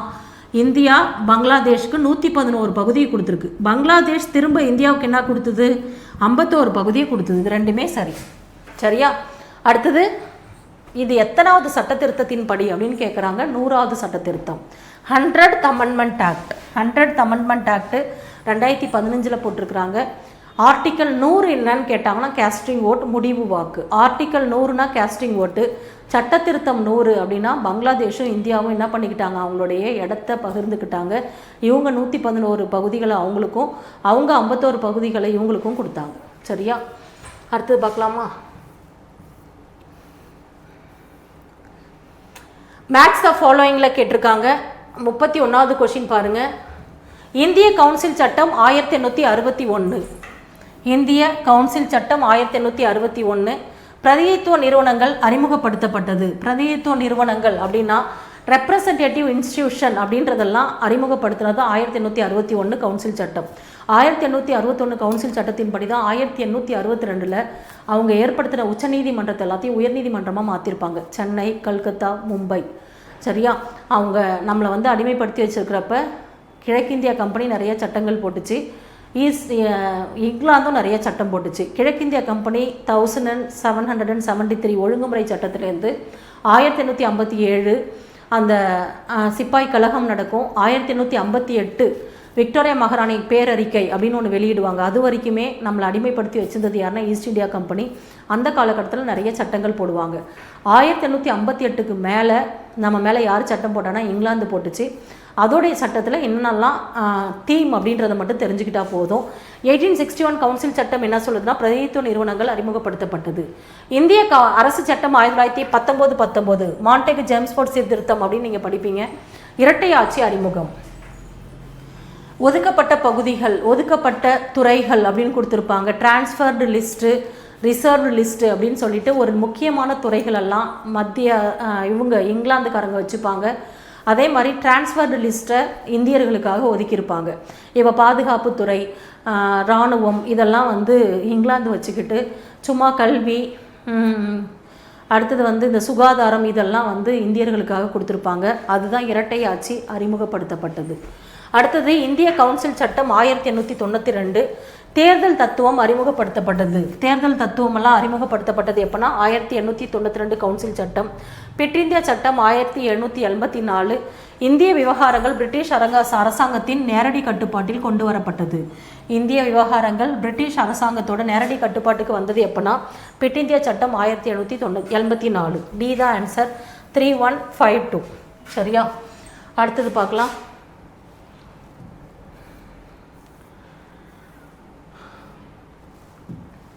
பின்வரும் இந்திய அரசியலமைப்பின் எந்த சட்ட திருத்தம் அரசியலமைப்பு திருத்தத்தின் மூலம் சில அடிப்படை உரிமைகளை நீக்கம் செய்ய நாடாளுமன்றத்திற்கு அதிகாரம் வழங்கியது? சில அடிப்படை உரிமைகளை நீக்கம் செய்யறதுக்காக அதிகாரம் வழங்கப்பட்டது 24வது சட்ட திருத்தம் 1971. 44வது சட்ட திருத்தம் உங்களுக்கே தெரியும், இந்த சொத்துரிமை நீக்கியிருப்பாங்க. 42வது சட்ட திருத்தம் மினி கான்ஸ்டியூஷன். 17வது சட்ட திருத்தம் இந்த லேண்ட் ரீஃபார்ம்ஸை பற்றி கொடுத்துருப்பாங்க. அதனால் இந்த அடிப்படை உரிமைகள் அப்படின்றத நீக்க அரசியலமைப்பு சட்டத்திருத்தத்தின் மூலம் அடிப்படை உரிமைகளை நீக்கம் செய்ய நாடாளுமன்றத்துக்கு அதிகாரம் வழங்கினது எப்போனா 24வது சட்டத்திருத்தம் 1971. சரியா? அடுத்த கொஸ்டின். பின்வருவனவற்றில் இந்திய குடிமக்களுக்கு மட்டுமே கிடைக்கக்கூடிய அடிப்படை உரிமைகளில் பொருந்தாதது எது? இந்திய குடிமக்களுக்கு மட்டுமே. மக்களை எப்படி பிரிப்பாங்கன்னா இந்திய குடியுரிமை பெற்றவர்கள் மற்றும் அயல் நாட்டவர்கள் அப்படின்னு பிரிப்பாங்க. இந்திய குடியுரிமை பெற்றவர்களுக்கு மட்டுமே கிடைக்கக்கூடிய உரிமை விதி 15, 16, 19, 29, 30 இது மட்டும்தான் இந்திய குடிமக்களுக்கு கிடைக்கும். சரியா? சட்டப்பிரிவு 15 இருக்குது, 16 இருக்குது, 19 இருக்குது, 28 இல்லை, 31 இல்லை, 4, 5 தான். இந்த 5 ஆர்டிக்கல் நீங்கள் மனப்பாடமாக ஞாபகம் வச்சுக்கணும். 15, 16, 19, 29, 30. சரியா? அடுத்தது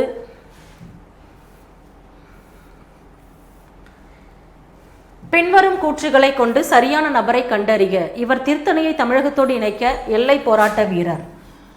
இவர் தமிழகத்தின் எல்லை காந்தி என்று அழைக்கப்படுகிறார். மாப்போ சிவஞானத்தை தான் சொல்கிறாங்க தமிழ்நாட்டின் எல்லை காந்தி அப்படின்னு சொல்லுவாங்க. திருத்தணியை தமிழகத்தோடு இணைக்க போராடியவர் மாப்போ சிவஞானம். சரியா? கன்னியாகுமரியை தமிழகத்தோடு இணைக்க போராடியவர் யாருன்னா மார்ஷல் நேசமணி. மதராஸ் மாகாணத்திற்கு தமிழ்நாடு என்று பெயர் மாற்ற கோரி 76 நாட்கள் உண்ணாவிரதம் இருந்து அக்டோபர் 13, 1956 உயிர் நீத்தவர் யார் அப்படின்னா சங்கரலிங்கனார் அப்படின்னு படிப்பீங்க. இந்த 3 பேருமே ரொம்ப இம்பார்ட்டன்ட். மாப்போ சிவஞானம், அடுத்தது சங்கரலிங்கனார், அப்புறம் என்ன இன்னொரு பேர் சொன்னேன் மார்ஷல் நேசமணி. இவர் தமிழ்நாட்டின் எல்லை காந்தி அப்படின்னு சொல்லுவாங்க. இந்தியாவின் எல்லை காந்தி யார்? கான் அப்துல் காபர் கான். பீகார் காந்தி யார்? டாக்டர் ராஜேந்திர பிரசாத். பச்சை காந்தி ஜேசி குமாரப்பா. மதுரை காந்தி என்எம்ஆர் சுப்புராமன்.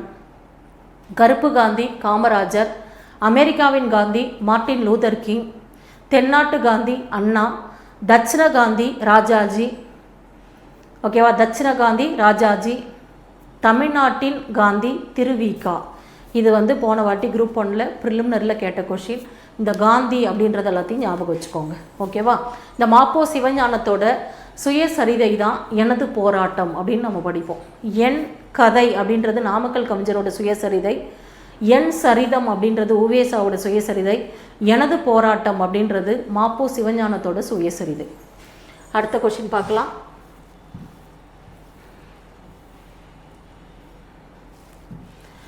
பின்வரும் கூற்றுகளை கவனி.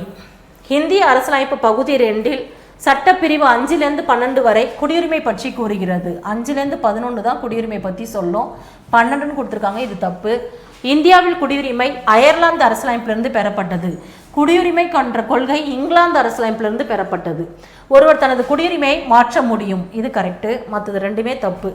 இங்கிலாந்து அரசியலமைப்பிலிருந்து பெறப்பட்டது தான் குடியுரிமை. அயர்லாந்துலேருந்து நம்ம எடுக்கப்பட்டது டிபிஎஸ்பி தான் எடுத்தாங்க. சரியா? அடுத்த கொஸ்டின் பார்க்கலாம்.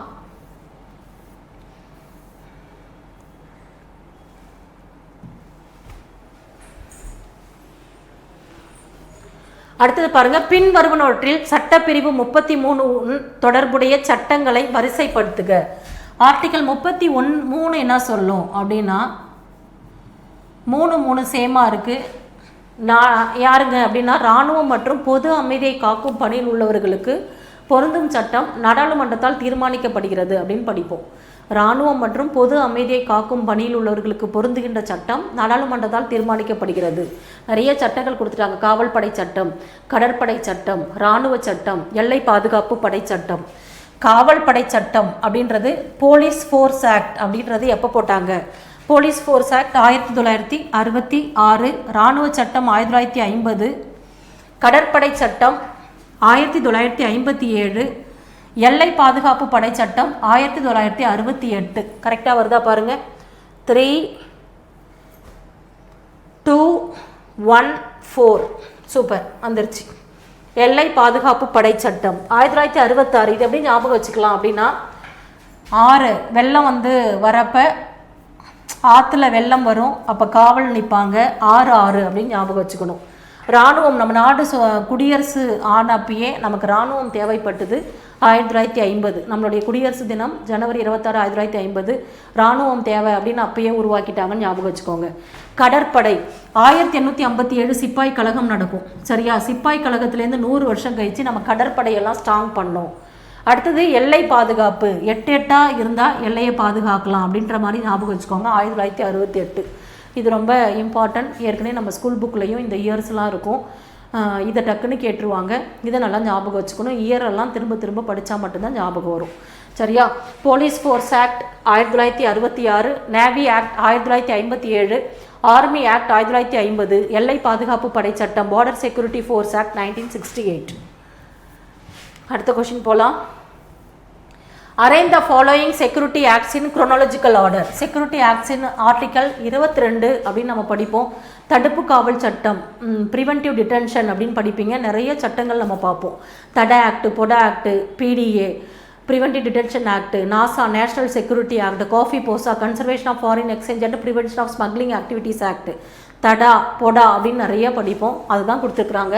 தடா act 1985, POTA APJ Abdul Kalam ஐயா இருக்கும்போது போடப்பட்ட சட்டம் 2002. COFEPOSA 1974, MISA 1971. அப்போ நான் ஆன்சர் பாருங்கள், 4, 3, 1, 2. சரியா? Terrorism and disruptive activities act 1985 போடுவாங்க. 1995 காலாவதி ஆகிடும். POTA prevention of terrorism activities act 2004 காலாவதி ஆகிடும். காஃபி போசா இன்னமும் இருக்குது. Conservation of foreign exchange and prevention of smuggling activities act, அண்டிய செலாவணி காப்பு மற்றும் கள்ளக்கடத்தல் தடுப்பு சட்டம். MISA maintenance of internal security act 1971 போட்டாங்க. 78 காலாவதி ஆயிடுச்சு. சரியா? காலாவதி அப்படின்னா ரிப்பிள்டு அப்படின்னு சொல்லிட்டு படிப்போம். அடுத்த கொஸ்டின் பாருங்க 38வது கொஸ்டின். இந்த வழக்கு 17வது சட்டத்திட்டத்திற்கு எதிராக போடப்பட்டது. 17வது சட்டத்திட்டத்துக்கு எதிராக போடப்பட்ட வழக்கு எந்த வழக்குனா இந்த கோலக்நாத் வழக்கு. இந்த வழக்கின் போதுதான் ஒரு உச்சநீதிமன்றத்தின் தீர்ப்பை தவறு என்று கூறி முதலாக மறு தீர்ப்பு வழங்கப்பட்டது. கோலக்நாத் வழக்கு 1967 நடக்கும். 67 நடக்கும். இந்த லேண்ட் ரீஃபார்ம் சம்மந்தமாக தான் இந்த வழக்கும் நடக்கும். அடிப்படை உரிமைகளை நம்ம நாடாளுமன்றத்தால் திருத்த முடியாது அப்படின்னு சொல்லியிருப்பாங்க. அதுவே 73 இந்த கேசவந்தா பாரதி வழக்கில் என்ன சொல்லியிருப்பாங்க, அடிப்படை உரிமைகள் திருத்தலாம், ஆனால் அடிப்படை கட்டமைப்பை மாற்றாமல் திருத்துங்க அப்படின்னு சொல்லியிருப்பாங்க. இந்த கோலக்நாத் வழக்கு 1967 17வது சட்ட திருத்தத்திற்கு எதிராக போடப்பட்ட வழக்கு. அடுத்தது பார்த்தீங்கன்னா 38வது கொஷின். பின்வரும் கூற்றுகளை கொண்டு சட்டப்பிரிவை தேர்வு செய்க. ஒரே குற்றத்திற்காக 2 தண்டனை அல்லது 1 தண்டனைக்கு மேல் வழங்கப்பட்டு தண்டிக்கக்கூடாது. ஒரே குற்றத்துக்காக 2 முறை தண்டிக்கக்கூடாது. ஆர்டிக்கல் 22 படிப்போம். சரியா? ஒரே குற்றத்துக்காக 2 முறை தண்டிக்கக்கூடாது. குற்றம் சாட்டப்பட்ட 20 படிப்போம். குற்றம் சாட்டப்பட்ட நபரையே தனக்கு எதிராக சாட்சியம் சொல்ல வற்புறுத்தக்கூடாது. இதெல்லாமே 20. யாரையும் விசாரணை இல்லாமல் கைது செய்யக்கூடாது அப்படின்றதான் 22. 20 என்னை ஏன் கைது பண்ணுறீங்கன்னு அவங்க கேட்கறதுக்கான உரிமை இருக்குது. கைது செய்யப்பட்ட 24 ஹவர்ஸ்குள்ளே போய் மேஜிஸ்ட்ரேட் கூட முன்னாடி ஆஜர்படுத்தணும். பாருங்கள், ஆர்டிக்கல் அடிப்படை உரிமைகளில் தான் நம்ம படிக்கிறோம். சரியா? அடிப்படை உரிமைகளில் இந்த 20, 21, 21A, 22. 20 என்ன சொல்லும்? ஒருவரை குற்றம் சுமத்திலிருந்து பாதுகாக்கிறது அப்படின்னு சொல்கிறாங்க. நடைமுறை சட்டத்தின்படி தான் ஒருத்தவங்களை தண்டிக்கணும். ஒரே குற்றத்துக்காக 2 முறை தண்டிக்கக்கூடாது. குற்றம் சாட்டப்பட்ட நபரே தனக்கு எதிராக சாட்சியம் சொல்லக்கூடாது. 21 தனிநபர் சுதந்திரம். 21A 6லேருந்து 14 வயது வரை உள்ள அனைத்து குழந்தைகளுக்கும் இலவச கட்டாய கல்வி பெறுவதற்கான உரிமை உள்ளது. 22 கைது செய்வது பாதுகாப்பு. குற்றம்னாலே 20 தான். 20வது ஆர்டிகல்ஸ் தான் சொல்கிறாங்க. சட்டப்பிரிவு 20. ஓகேவா? அடுத்த கொஸ்டின் பாருங்க. கூற்று 42வது அரசியலமைப்பு திருத்த சட்டம் ஒரு குறு அரசியலமைப்பு என்று குறிப்பிடுகிறது. ஒரு சிறு அரசியலமைப்பு, மினி கான்ஸ்டியூஷன் அப்படின்னு சொல்றாங்க. அதிகமான விதிகளை கொண்டு ஒருங்கிணைக்கப்பட்ட திருத்த சட்டம். அதிகமான விதிகளை கொண்டு ஒருங்கிணைக்கப்பட்ட திருத்த சட்டம்.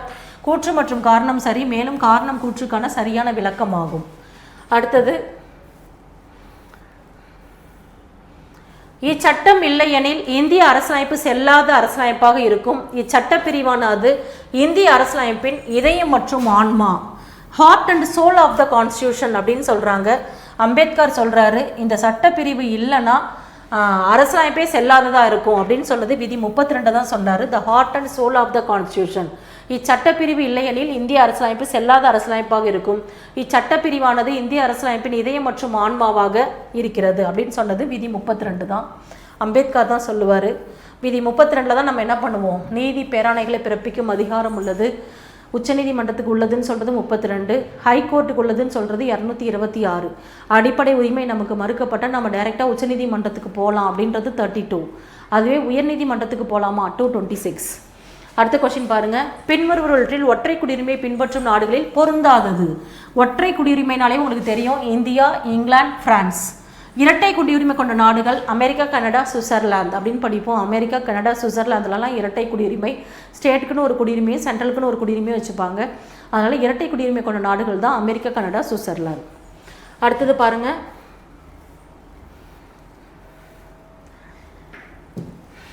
பின்வரும் கூற்றுகளை கவனி. இந்திய குடியுரிமை திருத்த சட்டம் 2019. இந்திய குடியுரிமை திருத்த சட்டம் 2019 பற்றி சொல்கிறாங்க. இச்சட்ட மசோதா மக்களவையில் டிசம்பர் 9, 2019 அன்று அறிமுகப்படுத்தப்பட்டது. அதே மாதிரி மாநிலங்களவையில் லோக்சபாவில் டிசம்பர் 9, 2019, ராஜ்யசபாவில் டிசம்பர் 11, 2019. குடியரசுத் தலைவர் கையெழுத்து எப்போ போட்டார் அப்படின்னா மறுநாளே போட்டுட்டாரு, டிசம்பர் 12, 2019. எப்போ நடைமுறைப்படுத்தினாங்க அப்படின்னா ஜனவரி 10, 2020. சரியா? இந்த 4 டேட்டையும் நீங்கள் ஞாபகம் வச்சுக்கணும். நம்ம அரசியல் நிர்ணய சபை படிப்போம்லப்போ அதை ஞாபகம் வச்சுக்கோ. அரசியல் நிர்ணய சபை ஆரம்பிக்கப்பட்டது டிசம்பர் 9, ஃபஸ்ட்டு கூட்டம் டிசம்பர் 11. அதை ஞாபகம் வச்சுக்கிட்டே படிச்சிங்கன்னா இதை எழுதிடலாம். மக்களவையில் எப்போ அறிமுகப்படுத்துனாங்கன்னா டிசம்பர் 9, 2019. மாநிலங்களவையில் எப்போ அறிமுகப்படுத்துனாங்கன்னா டிசம்பர் 11, 2019. குடியரசுத் தலைவர் மறுநாளே கையெழுத்து போட்டுருவார். எப்போ நடைமுறைப்படுத்தினாங்கன்னா ஜனவரி 10, 2020. எல்லாமே சரி, அனைத்தும் சரிதான் ஆன்சர். சரியா? இந்த 4 டேட்டும் ஞாபகம் வச்சுக்கோங்க. அடுத்தது பார்க்கலாம். அடுத்த கொஸ்டின் பாருங்க. 44. இது கீழ் நீதிமன்றங்களுக்கு உயர் நீதிமன்றம் இடும் ஆணை. அடுத்தது, பொது அலுவலர் அல்லது கூட்டமைப்பு தங்களது கடமையை செய்ய தவறினால் இவ்வாணை பிறப்பிக்கப்படும்.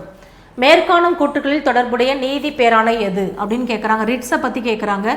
செயலுறுத்தும் நீதி பேராணை மேண்டமஸ். மொத்தம் 5 டைப்ஸ் ஆஃப் ரிட்ஸ் இருக்குதுங்க. ரிட்ஸ் அப்படின்ற கான்செப்ட் எந்த நாட்டிலேருந்து எடுக்கப்பட்டதுன்னா இங்கிலாந்து அரசியலமைப்புலேருந்து பெறப்பட்டது. ரிட் என்பது ஒரு லத்தீன் மொழி சொல். இங்கிலாந்து அரசியலமைப்புலேருந்து எடுத்தாங்க. 5 டைப்ஸ் ஆஃப் ரிட்ஸ் இருக்குது. ஆட்கொணர்வு நீதி பேராணை, செயலுறுத்தும் நீதி பேராணை அல்லது கட்டளை உறுத்தும் நீதி பேராணை, தடை உறுத்தும் நீதி பேராணை, செயலுறுத்தும் நீதி பேராணை அல்லது ஆவண கேட்பு நீதி பேராணை, கடைசியாக குவா வேரண்டோ தகுதி முறை வினவும் நீதி பேராணை. இந்த லத்தீன் வார்த்தையெல்லாம் பாருங்கள். ஹேபியஸ் கார்பஸ், மேண்டமஸ், ப்ராகிபிஷன், செர்ஷியோராரி, குவா வேரண்டோ அப்படின்னு படிப்போம். இதில் தான் ஒன்று கேட்குறாங்க, டெஃபினேஷனை கொடுத்து அதுக்கு என்ன ரிட்ஸ்ன்னு கேட்குறாங்க. இது வந்து 10th ஸ்கூல் புக்லேயே இருக்கும். ஃபஸ்ட்டு லெசனில் ரொம்ப ரொம்ப இம்பார்ட்டன்ட். ஒரு செயல் அலுவலர் அல்லது கூட்டமைப்பு தங்களது கடமையை செய்ய தவறினால் எவ்வாணை பிறப்பிக்கப்படும் அப்படின்னு கேட்பாங்க. செயல் உறுத்தும் நீதி பேராணை அதான் கொடுத்துருக்குறாங்க. சரியா? அடுத்தது 45வது கொஸ்டின் பாருங்கள். பிரவாசி பாரதிய திவாஸ் ஒவ்வொரு ஆண்டும் ஜனவரி 9ஆம் தேதி கொண்டாடப்படுகிறது. பின்வரும் எந்த குழுவின் பரிந்துரையின்படி 2003 முதல் பிரவாசி பாரதி திவாஸ் கொண்டாடப்படுகிறது? எல்எம் சிங்வி குழு, லக்ஷ்மி மால் சிங்வி அப்படின்றவரோட தலைமையில் அவருடைய குழு பரிந்துரையின்படி தான் ஜனவரி 9 வெளிநாட்டு வாழ் இந்தியர் தினம் கொண்டாடுறோம். ஜனவரி 9 1915 தான் காந்தியடிகள் தென்னாப்பிரிக்காலேருந்து இந்தியாவுக்கு வந்தார். அந்த நாளை நினைவு வச்சுக்கணுன்றதுக்காக நம்ம கொண்டாடிட்டு இருக்கோம். அடுத்தது வந்து இதுக்கான எதுக்காக கொண்டாடுறோம் அப்படின்னா, வெளிநாட்டு வாழ் இந்தியர்களை வச்சு இந்தியாவோட பொருளாதாரத்தை மேம்படுத்துறதுக்காக கொண்டாடுறோம். முன்னாடியெல்லாம் வருஷம் கொண்டாடிட்டு இருந்தோம். 2015 2 வருஷத்துக்கு ஒரு தடவை கொண்டாடுறோம். வெளியுறவுத்துறை அமைச்சகத்தால் கொண்டாடப்படுகிறது. மினிஸ்ட்ரி ஆஃப் எக்ஸ்டர்னல் அஃபேர்ஸ் அப்படின்றதுனால அவங்க மூலமாக தான் கொண்டாடப்படுகிறது. 2 வருஷத்துக்கு ஒரு தடவை எல்எம் சிங்வி குழு பரிந்துரையின்படி கொண்டாடுறோம். சரியா? அடுத்தது 46வது கொஸ்டின் பாருங்கள். இந்திய பாராளுமன்றம் 1955 இந்திய குடியுரிமை சட்டத்தை இயற்றியது. இச்சட்டம் இதுவரை எத்தனை முறை திருத்தப்பட்டது? 9 முறை திருத்தப்பட்டது. ஸ்கூல் புக்கில் தப்பாக கொடுத்துருப்பாங்க. 57, 60, 85, 86, 92, 2003, 2005, 2015, கடைசியாக 2019. 9 முறை திருத்திருப்பாங்கப்பா. இந்த இயரையும் படிச்சுக்கணும். ஒரு எக்ஸாமில் என்ன கேட்டாங்க, குடியுரிமை திருத்த சட்டம் திருத்தப்படாத ஆண்டை கண்டறி அப்படின்னு கேட்டுட்டாங்க. இந்த இயர் ரொம்ப ரொம்ப இம்பார்ட்டன்ட். 9 முறை திருத்தினாங்க. 1955 நிறைய சட்டங்கள் போட்டிருப்பாங்க, அதையும் ஞாபகம் வச்சுக்கோங்க. குடியுரிமை சட்டம், தீண்டாமை ஒழிப்பு சட்டம், அத்தியாவசிய பொருட்கள் சட்டம், சாகித்ய அகாடமி விருது முத கொடுத்தது 1955, இந்து திருமண சட்டம் 1955, பரிசு போட்டி சட்டம் ப்ரைஸ் காம்படிஷன் ஆக்ட் அப்படின்னு ஒன்று போட்டதும் 1955. சரியா? இந்த 1955 என்னென்னலாம் சட்டம் போட்டிருக்காங்களோ அதையும் ஞாபகம் வச்சுக்கோங்க. அடுத்து பார்க்கலாமா? 47வது கொஸ்டின். பின்வருவனவற்றில் 71வது சட்டத்திருத்தம் 1992 படி இந்திய அரசியலமைப்பில் சேர்க்கப்பட்ட மொழிகளில் பொருந்தாதது எது? நேபாளி, கொங்கணி, மணிப்புரி. நேபாளி, கொங்கணி, மணிப்புரி இதெல்லாமே 71வது சட்டத்திருத்தத்தின்படி சேர்க்கப்பட்ட மொழிகள். 21வது சட்டத்திருத்தம் 1967 சேர்க்கப்பட்ட மொழி தான் சிந்தி. இதுதான் வந்து 15வது மொழி. திரும்ப 16, 17, 18 அப்படின்னு சொல்லிட்டு 71வது சட்டத்திருத்தம் 1992 நேபாளி, கொங்கணி, மணிப்புரியை சேர்ப்பாங்க. அடுத்தது 19, 20, 21, 22 அப்படின்னு சொல்லிட்டு 92வது சட்டத்திருத்தத்தில் 2003 மைத்திலி, சாந்திலி, பொடோ டோக்ரியை சேர்ப்பாங்க. மைத்திலி, சாந்திலி, பொடோ டோக்ரி. இது சட்டத்திருத்தம் இம்பார்ட்டன்ட், இயர் இம்பார்ட்டன்ட், அதே மாதிரி மொழிகள் இம்பார்ட்டன்ட். கொங்கணி எங்கே பேசுகிறாங்கன்னு கேட்பாங்க, கோவாவில். ஒரு வெளிநாட்டு மொழி நம்மளுடைய இந்தியாவில் அங்கீகரிக்கப்பட்ட மொழியாக இருக்குது எதுன்னு கேட்பாங்க, நேபாளி. சரியா? மணிப்பூரில் பேசுகிற மொழி தான் மணிப்பூரி. அடுத்தது பாருங்க, பின்வரும் எந்த வழக்கின்படி அரசு நெறிமுறை கோட்பாடுகளும் அடிப்படை உரிமைகளும் சம முக்கியத்துவம் உடையவை அப்படின்னு எதில் சொன்னாங்க? மினர்வா மில்ஸ் வழக்கு. இந்த மினர்வா மில்ஸ் அப்படின்றது கர்நாடகாவில் ஒரு மில்லு. அதை வந்து அரசே கையகப்படுத்திடும். உடனே தான் இந்த வழக்கு போடுவாங்க உச்சநீதிமன்றத்தில். இதில் என்ன சொல்லுவாங்க? அடிப்படை உரிமையும் சரிங்க. 19(1)G அப்படின்னு நம்ம ஒன்று படிப்போம். 19(1)G என்ன சொல்லணும்னா, யார் வேணாலும் எங்கே வேணாலும் தொழில் பண்ணிக்கலாம், வணிகம் பண்ணிக்கலாம்னு படிப்போம். அதே மாதிரி 39(B), 39(C) அப்படின்னு 2 ஆர்டிக்கல் இருக்குது டிபிஎஸ்பியில். இந்த 2 ஆர்டிக்கல் என்ன சொல்லும்? 39(B) வளங்கள் எல்லாம் சமமாக பிரித்து கொடுத்துக்கணும்னு சொல்லும். 39(C) ஒரே இடத்தில் செல்வங்கள் வளங்கள் குவிக்கிறத தடுக்கணும்னு சொல்லும். சரியா? இது 2த்துக்கும் கான்ட்ரவர்சி வந்துட்டு அதுக்கப்புறம் உச்சநீதிமன்றம் 2ம் சமம் உடையது அப்படின்னு சொல்லுவாங்க. அதான் மினர்வா மில்ஸ் வழக்கு. அடுத்தது தவறான இணையை காண்க. 14வது ஆர்டிக்கல் என்ன சொல்லுது? சட்டத்திற்கு முன் அனைவரும் சமம், ஈக்குவாலிட்டி பிஃபோர் த லா. இந்த சட்டத்திற்கு முன் அனைவரும் சமம்ன்ற கான்செப்ட் இங்கிலாந்துலேருந்து எடுக்கப்பட்டது. சட்டத்தின்படி சட்டம் என்பது அனைவருக்கும் சம பாதுகாப்பு அளிக்கும் அப்படின்றது அமெரிக்க நாட்டிலேருந்து எடுக்கப்பட்டது. சட்டத்தின் ஆட்சி என்ற கோட்பாடை உருவாக்கியவர் ஏவி டைசி. சட்டத்திற்கு முன் அனைவரும் சமம் 15. 16 பொது வேலைவாய்ப்பில் சம வாய்ப்பு. 17ன்றது தீண்டாமை ஒழிப்பு, இங்கே பட்டங்கள் ஒழித்தல்னு கொடுத்துருக்காங்க. 19 பேச்சுரிமை, இது சரி. சரியா? 17 தீண்டாமை ஒழிப்பு அப்படின்னு தான் வரணும், இங்கே தப்பாக கொடுத்துருக்குறாங்க. 50வது கொஸ்டின் பாருங்க. பின்வரும் அடிப்படை உரிமைகளை வரிசைப்படுத்துக. சமய சுதந்திர உரிமை. சமய உரிமை அப்படின்னாலே 25. சமத்துவ உரிமை அப்படின்னா 14. சுதந்திர உரிமை 19. சுரண்டலுக்கு எதிரான உரிமை 23, 24. அரசியலமைப்பின்படி தீர்வு காணும் உரிமை 32, கலாச்சாரம் மற்றும் கல்வி உரிமை 29. அப்போனா நேர் வரிசைப்படுத்துன்றாங்க பாருங்க. 2, 3, 4, 1, 6, 5 இதான் ஆன்சர். சரியா? நம்ம ஆர்டிகல்ஸை லைனாக எழுதி தான் இதை வந்து நேர் வரிசைப்படுத்த முடியும். அடுத்த கொஸ்டின் பாருங்க. 51. பின்வரும் கூற்றுகளை கவனி. அரசு நெறிமுறை கோட்பாடு. இது அரசியலமைப்பில் பகுதி 4 சட்டப்பிரிவு தப்பாக கொடுத்துருக்குறாங்க. பகுதி 4 தான். ஃபஸ்ட்டு பகுதி 1லேருந்து 4, 2வது பகுதி 5லேருந்து 11, 3வது பகுதி 12லேருந்து 35, 4வது பகுதி 36லேருந்து 51. 36லேருந்து 51 தப்பாக இருக்குது. இது இந்திய அரசியலமைப்பின் புதுமையான சிறப்பம்சம் என்று விவரிக்கப்படுகிறது. நாவல் ஃபியூச்சர்ஸ் ஆஃப் த கான்ஸ்டியூஷன் சொன்னது யாருன்னா அம்பேத்கர். கான்சென்ஸ் ஆஃப் த கான்ஸ்டியூஷன் அப்படின்னு சொன்னது கிரான்வில் ஆஸ்டின். அடுத்தது வந்து தத்துவம் மற்றும் ஆன்மா அப்படின்னு சொல்லுவார். Philosophy and soul of the constitution அப்படின்னு டிபிஎஸ்பியை சொல்லுவாங்க. டிபிஎஸ்பியில் சொன்னதெல்லாம் நம்ம நாடு செஞ்சதுன்னா நம்ம நாடு பூமியோட சொர்க்கமாக இருக்குன்னு சொன்னது எம்சி சாகலா. டிபிஎஸ்பி அப்படின்றது இந்திய அரசியலமைப்புக்கு வாழ்க்கை தரும் ஒன்று அப்படின்னு சொன்னது எல்எம் சிங்வி. அந்த மாதிரி இந்த கொள்கைகள் நீதிமன்றத்தால் வலுக்கட்டாயமாக செயல்படுத்த முடியாது. ஆமாம், செயல்படுத்த முடியாது. இது அமெரிக்க ஐக்கிய நாடுகளிலிருந்து பெறப்பட்டது. அயர்லாந்துலேருந்து தான் எடுத்தாங்க, அமெரிக்கா கிடையாது. சரியா? It is adopted from Irish constitution. DPSP அயர்லாந்தில் உள்ள டிபிஎஸ்பி எங்கேருந்து எடுத்தாங்கன்னா ஸ்பெயின்லேருந்து எடுத்தாங்க. அடுத்த கொஸ்டின் போகலாம். 52வது கொஸ்டின். பின்வரும் மொழிகளை செம்மொழியாக அறிவிக்கப்பட்ட ஆண்டின் அடிப்படையில் வரிசைப்படுத்துக. தமிழ் 2004, சமஸ்கிருதம் 2005, தெலுங்கு கன்னடம் 2008, மலையாளம் 2013, ஒடியா 2014. அக்டோபர் 3, 2024 ஒரு 4 மொழி கொடுத்தாங்க, 5 மொழி கொடுத்தாங்க. அசாமி, பெங்காலி, மராத்தி, பாலி, பிராகிருதம்.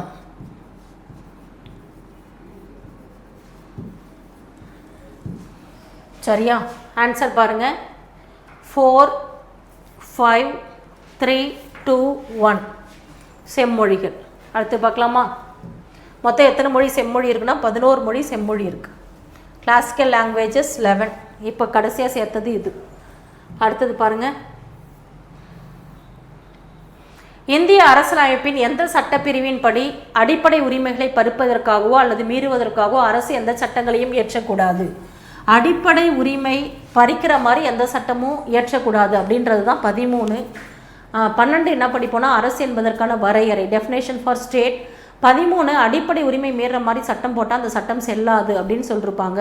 அதான் 13வது ஆர்டிக்கல். இதுதான் 13. 32 கிடையாது. Heart and soul of the constitution. இது நீதி பேராணை. 1, 2, 3 ordinance making power of the president. அதனால் 13ல் சப் கிளாஸ் 2 தான் சொல்லுது. ஜுடிஷியல் ரிவ்யூ பற்றி சொல்லும். ஜுடிஷியல் ரிவ்யூ என்ற கொள்கை எந்த நாட்டிலேருந்து எடுக்கப்பட்டது அப்படின்னு கேட்டாங்கன்னா அமெரிக்கா நாட்டிலேருந்து எடுக்கப்பட்டது. நீதி புனராய்வு அப்படின்னு சொல்லுவாங்க. அரசியலமைப்பு செயல்பாடு குறித்து ஆய்வு செய்வார். 2000 ஆண்டு இந்திய அரசு யார் தலைமையில் அரசியலமைப்பு சட்ட செயல்பாட்டிற்காக தேசிய சீராய்வு ஆணையம், national commission to review the working of constitution அப்படின்னு சொல்லிட்டு வெங்கடாச்சலையா தலைமையில் 2000 அமைப்பாங்க. 2002 இவர் அறிக்கை சப்மிட் பண்ணுவாருப்பா. இது நேஷனல் கமிஷன் நம்மளுடைய கான்ஸ்டியூஷன் நடைமுறைப்படுத்தினாங்கல்ல 1950. அப்பயே சொல்லியிருப்பாங்க 50 வருஷம் கழிச்சு கான்ஸ்டியூஷனை ரிவ்யூ பண்ணுறதுக்காக ஒரு கமிட்டி அமைங்க அப்படின்னு சொல்லுவாங்க. அதுதான் 2000 வெங்கடாச்சலையா குழு. 2002 அறிக்கை சப்மிட் பண்ணுவாங்க. இந்த சர்க்காரியா குழு 1983, வீரப்ப மொய்லி குழு 2005, புஞ்ச் குழு 2007. சரியா? எம்எம் புஞ்ச், மதன் மோகன் புஞ்ச் அப்படின்னு சொல்லுவாங்க. எம்எம் புஞ்ச். அடுத்தது பார்க்கலாமா? பின்வருவற்றில் பொருந்தாதது எது? நமக்கு எது செட் ஆகலை அப்படின்னு கேட்குறாங்க. வன்முறையை கைவிட்டு பொது சொத்துக்களை பாதுகாத்தல். இது வந்து ஃபண்டமெண்டல் டியூட்டிஸில் படிப்போம். 51A படிப்போம். அடுத்தது நமது உயர்ந்த பாரம்பரிய கலப்பு கலாச்சாரத்தை மதித்து பாதுகாத்தல். நமது பண்பாடு பாரம்பரியம் அப்படின்னாலே 51A அடுத்தது தேச பாதுகாப்பிற்காக தேவைப்படும் பொழுது தேச பணியாற்ற தயாராக இருத்தல் வேண்டும். 51A சொல்லும். சரியா? இதில் ஆண் பெண் இருவாருக்கும் சம வேலைக்கு சம ஊதியம் அப்படின்றது 39D அப்படின்னு சொல்லிட்டு நம்ம எதில் படிப்போம்? டிபிஎஸ்பியில் படிப்போம். அது எல்லாமே அடிப்படை கடமைகளை படிக்கிறோம். இது டிபிஎஸ்பியில் படிக்கிறோம். சரியா? அடுத்தது 56வது கொஸ்டின். பின்வருவனவற்றில் அடிப்படை உரிமைகள் தொடர்பான சட்ட திருத்தங்களில் பொருந்தாதவற்றை தேர்வு செய்க. அடிப்படை உரிமைகளில் எந்த சட்ட திருத்தம் வராது? 22வது சட்ட திருத்தம் வராது. 44வது சட்ட திருத்தம் 1978 சொத்துரிமை நீக்கப்பட்டது. 81வது சட்ட திருத்தம் 2002 இதுவும் வரும். 86வது சட்ட திருத்தமும் வரும். இதில் வராத ஒரே சட்ட திருத்தம் 22வது சட்ட திருத்தம். அடுத்தது பின்வருவனவற்றில் பொருந்தாத ஒன்றை தேர்வு செய்க. கிராம பஞ்சாயத்துகளை அமைத்தல் அப்படின்றது ஆர்டிகல் 40. நிர்வாகத்திலிருந்து நீதித்துறையை பிரித்தல் 50 100லேருந்து 50 பிரிச்சிட்டாங்கன்னு ஞாபகம் வச்சுக்கோங்க. பன்னாட்டு அமைதி மற்றும் பாதுகாப்பை வலுப்படுத்துதல் ஆர்டிகல் 51 டிபிஎஸ்பியில் படிக்கிறோம். பட்டங்களை ஒழித்தல் அப்படின்றது ஆர்டிகல் 18. இது அடிப்படை உரிமைகளில் எதில் படிப்போம்? சமத்துவ உரிமையில் படிப்போம். சரியா? அது எல்லாமே டிபிஎஸ்பியில் படிக்கிறோம். அடுத்தது பாருங்க, பின்வரும் இணைகளை கவனி.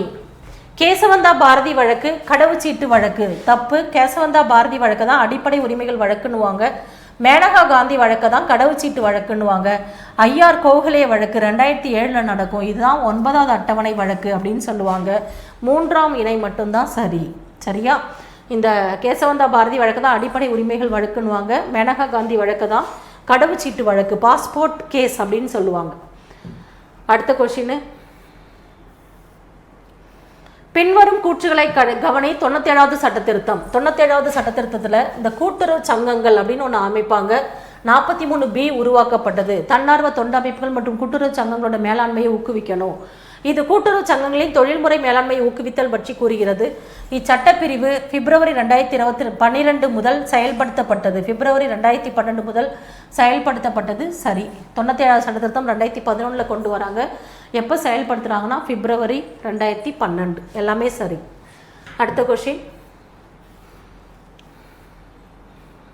பின்வருவனவற்றில் இந்திய அரசியலமைப்பின் எந்த சட்டப்பிரிவு அறிவியல் மனப்பான்கு கோட்பாடு மனித நேயத்தை ஆராய்ந்து சீர்திருத்தம் செய்யும் மனப்பான்மையை வளர்த்து கொள்ளுதல் வேண்டும் அப்படின்னு 51AH சொல்லும்.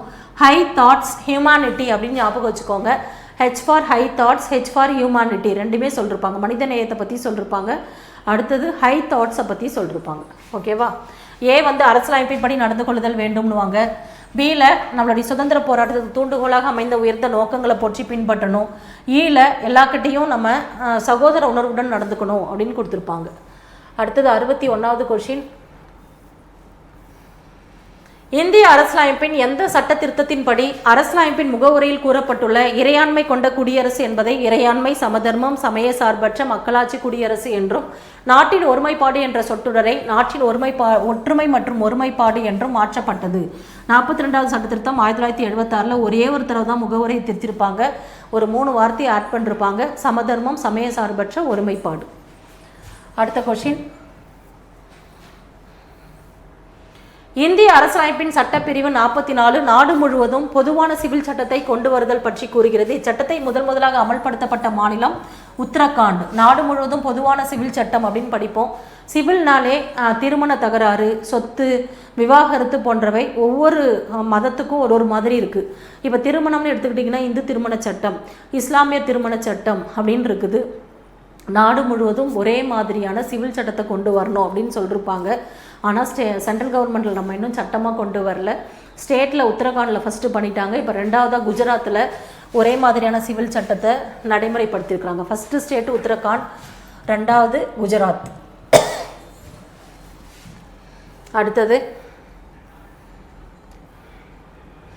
according to the 44th Amendment Act 1978, which articles was removed from the right to freedom and added as a legal right in part 12 under article 300A?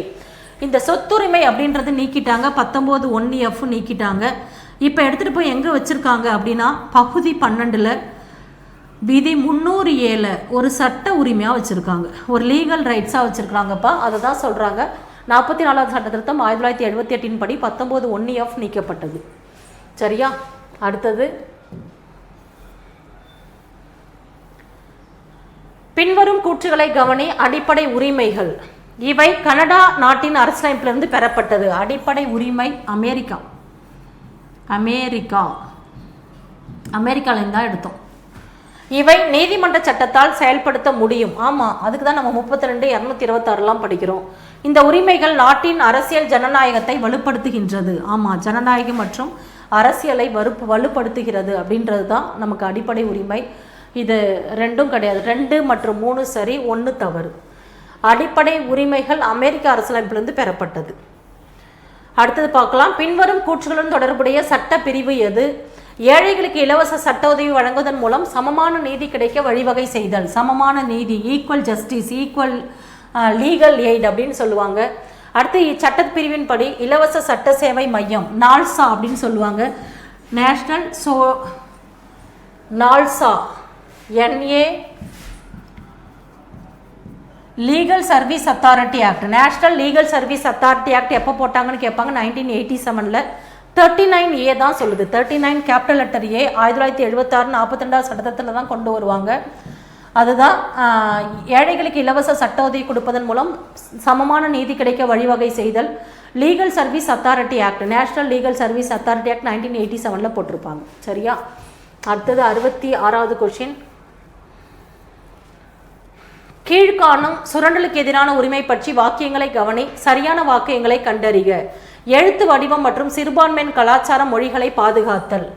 எழுத்து சிறுபான்மையினரோட கலாச்சாரம் மற்றும் மொழிகள் சுரண்டலுக்கு எதிரான உரிமைன்னு சொல்லிட்டாங்களா? அப்போனா இதெல்லாம் எதில் வரும்? ஆர்டிக்கல் 29 வரும். ஆள் கடத்தலை தடுத்தல் ஆர்டிக்கல் 23. உயிர் வாழ்வதற்கான பாதுகாப்பு ஆர்டிக்கல் 21. தொழிற்சாலைகள் குழந்தை தொழிலாளர்களை தடுத்தல் ஆர்டிக்கல் 24. அப்போனா 2 மற்றும் 4 மட்டும்தான் சரி, இதெல்லாமே தவறு. சுரண்டலுக்கு எதிரான உரிமைன்னு சொல்லிட்டாங்கப்பா. சுரண்டலுக்கு எதிரான உரிமையில் 2 ஆர்டிக்கல் தான் படிப்பீங்க, 23, 24. 23 கொத்தடிமை முறை ஒழிக்கப்பட்டது அப்படின்றத பற்றி சொல்கிறது தான் 23. 24 குழந்தை தொழிலாளரை பற்றி படிப்போம். சரியா? அடுத்தது 67வது கொஸ்டின். பின்வருவனவற்றில் தவறான இணைக்கப்பட்டவை எவை? தவறாக இணைக்கப்பட்டது எது? சுற்றுச்சூழல் பாதுகாப்பு அரசு மற்றும் தனிநபரின் கடமை 48A. அனைத்து குழந்தைகளுக்கும் 14 வயது முதல் 14 வயது முடியும் வரை குழந்தை பருவ பராமரிப்பு மற்றும் கல்வி பற்றி சொல்லுது. சரி. மாநிலத்தின் பொது சேவைகளின் நிர்வாகத்திலிருந்து நீதித்துறையை பிரித்தல், அதான் நிர்வாகத்திலிருந்து நீதித்துறையை பிரித்தல் 50. தன்னார்வ உருவாக்கம் கூட்டுறவு சங்கங்களோட மேலாண்மையை ஊக்குவித்தல், இதுவும் தப்பு. 43B தான் சொல்லும். அதனால் 3, 4 மட்டும் தவறானது. சரியா? அடுத்த கொஸ்டின். இந்தியாவில் யூனியன் பிரதேசங்கள் பற்றி பின்வரும் கூற்றுகளை எது உண்மை? ஜனவரி 26, 2020 முதல் தாத்ரா நகர் ஹவேலி, டயூ டாமன் ஆகியவை ஒரே யூனியன் பிரதேசமாக இணைக்கப்பட்டுள்ளது. சரி. அரசியலமைப்பு 7வது பகுதியில் உள்ள 239 242 வரையிலான பிரிவுகள் 8 தான் யூனியன் பிரதேசத்தை பற்றி சொல்லும். அதனால் இது தவறு. முந்தைய மாநிலமான ஜம்மு அண்ட் காஷ்மீரின் 2 யூனியன் பிரதேசங்கள் லடாக் மற்றும் ஜம்மு அண்ட் காஷ்மீர். ஆமாம். இந்தியாவின் மிகப்பெரிய யூனியன் பிரதேசம் அந்தமான் நிக்கோபார் கிடையாது, லடாக்கு. அதனால் 1 மற்றும் 3 சரி. இந்த ஜம்மு அண்ட் காஷ்மீர் அப்படின்ற ஸ்டேட்டை 2 யூனியன் டெரிட்டரியாக மாற்றிட்டாங்க. ஜம்மு அண்ட் காஷ்மீர், லடாக் அப்படின்னு சொல்லிட்டு அக்டோபர் 31, 2019 மாற்றிட்டாங்க. தாத்ரா நகர் ஹவேலி, டயூ டாமனையும் ஒன்றா இணைச்சிட்டாங்க. ஜனவரி 26, 2020 அதான் கொடுத்துருக்குறாங்க. 1 மற்றும் 3 தான் சரி. அடுத்தது பாருங்க. கூற்று உறுப்பு 51A ஆனது வெளிப்படையாக அரசிற்கு அடிப்படை கடமைகளை விதிக்கவில்லை. 51A ஆனது வெளிப்படையாக அரசிற்கு அடிப்படை கடமைகளை விதிக்கவில்லை. அரசிற்கு கொடுக்கல, மக்களுக்கு தான் கொடுத்துருக்குது. குடிமக்கள் ஒவ்வொருவருக்கும் உள்ள கடமைகளின் தொகுப்பே அரசின் கடமையாகும். கூற்று மற்றும் காரணம் ரெண்டுமே சரிதான். மேலும் காரணம் கூற்றுக்கான சரியான விளக்கமாகும் அப்படின்னு கொடுத்துருக்குறாங்க. அப்படின்னா என்னது? நமக்கு அடிப்படை உரிமைகளே நமக்கு கொடுக்கறது யாருன்னா, அடிப்படை உரிமைகளை கொடுக்கறது அரசு. அடிப்படை கடமைகளை நம்ம மக்கள் நாட்டுக்கு செய்ய வேண்டியதுதான் அடிப்படை கடமைகள். சரியா? அடிப்படை கடமை 1950 இல்லை, 1976 42 சட்டத்தில் தான் கொண்டு சேர்த்தாங்க. அடிப்படை கடமை அப்படின்றது அரசிற்கு அடிப்படை கடமைகளை விதிக்கவில்லை. சரிதான். குடிமக்கள் ஒவ்வொருவருக்கும் உள்ள கடமைகளின் தொகுப்பே அரசின் கடமையாகும். ரெண்டுமே சரிதான், விளக்கமாகும். ஓகேவா? அடுத்த கொஸ்டின். ஆர்டிக்கல் 39B அப்படின்னு கொடுத்துருக்காங்க. 39B என்ன சொல்கிறாங்க? பரம்பரை சொத்துடைமையை அழித்தல். 48A சுற்றுச்சூழல் மற்றும் சூழலியல் மற்றும் சுற்றுச்சூழல் மாசுபாட்டிலிருந்து பாதுகாப்பு. 39D சமவேளைக்கு சம ஊதியம். ஏழைகளுக்கு இலவச சட்ட உதவியை பற்றி சொல்லுது. அப்போனா ஆன்சர் என்னப்பா? 4123. 4123 இதான் ஆன்சர். சரியா? அவ்வளோதான். நம்ம புதையல் பேட்சில் ஒரு 70 கொஷின்ஸ் நம்ம பாலிட்டி பார்த்துருக்கோம். இதெல்லாத்தையும் கொஞ்சம் கவனமாக பார்த்துக்கிட்டு அடுத்த ரிவிஷன் டெஸ்ட் வரப்போ இதில் நீங்கள் தப்பு பண்ண ஆன்சர் எல்லாத்தையும் சரி பண்ணிக்கணும். நிறைய படிக்கணும், நிறைய தெரிஞ்சுக்கணும். ஏதாவது கொஷின்ஸ் உங்களுக்கு ரொம்ப மாட்ரேட்டாக இருந்ததுன்னா நீங்கள் கமெண்ட் பண்ணுங்கள். இல்லை உங்களுடைய கொஷினுக்கு 70க்கு எவ்வளோ போட்டிங்க அப்படின்றது கமெண்ட் பண்ணுங்கள். நம்ம அடுத்த ஒரு டெஸ்ட்டு எக்ஸ்ப்ளனேஷனில் நம்ம சந்திக்கலாம். தேங்க்யூ.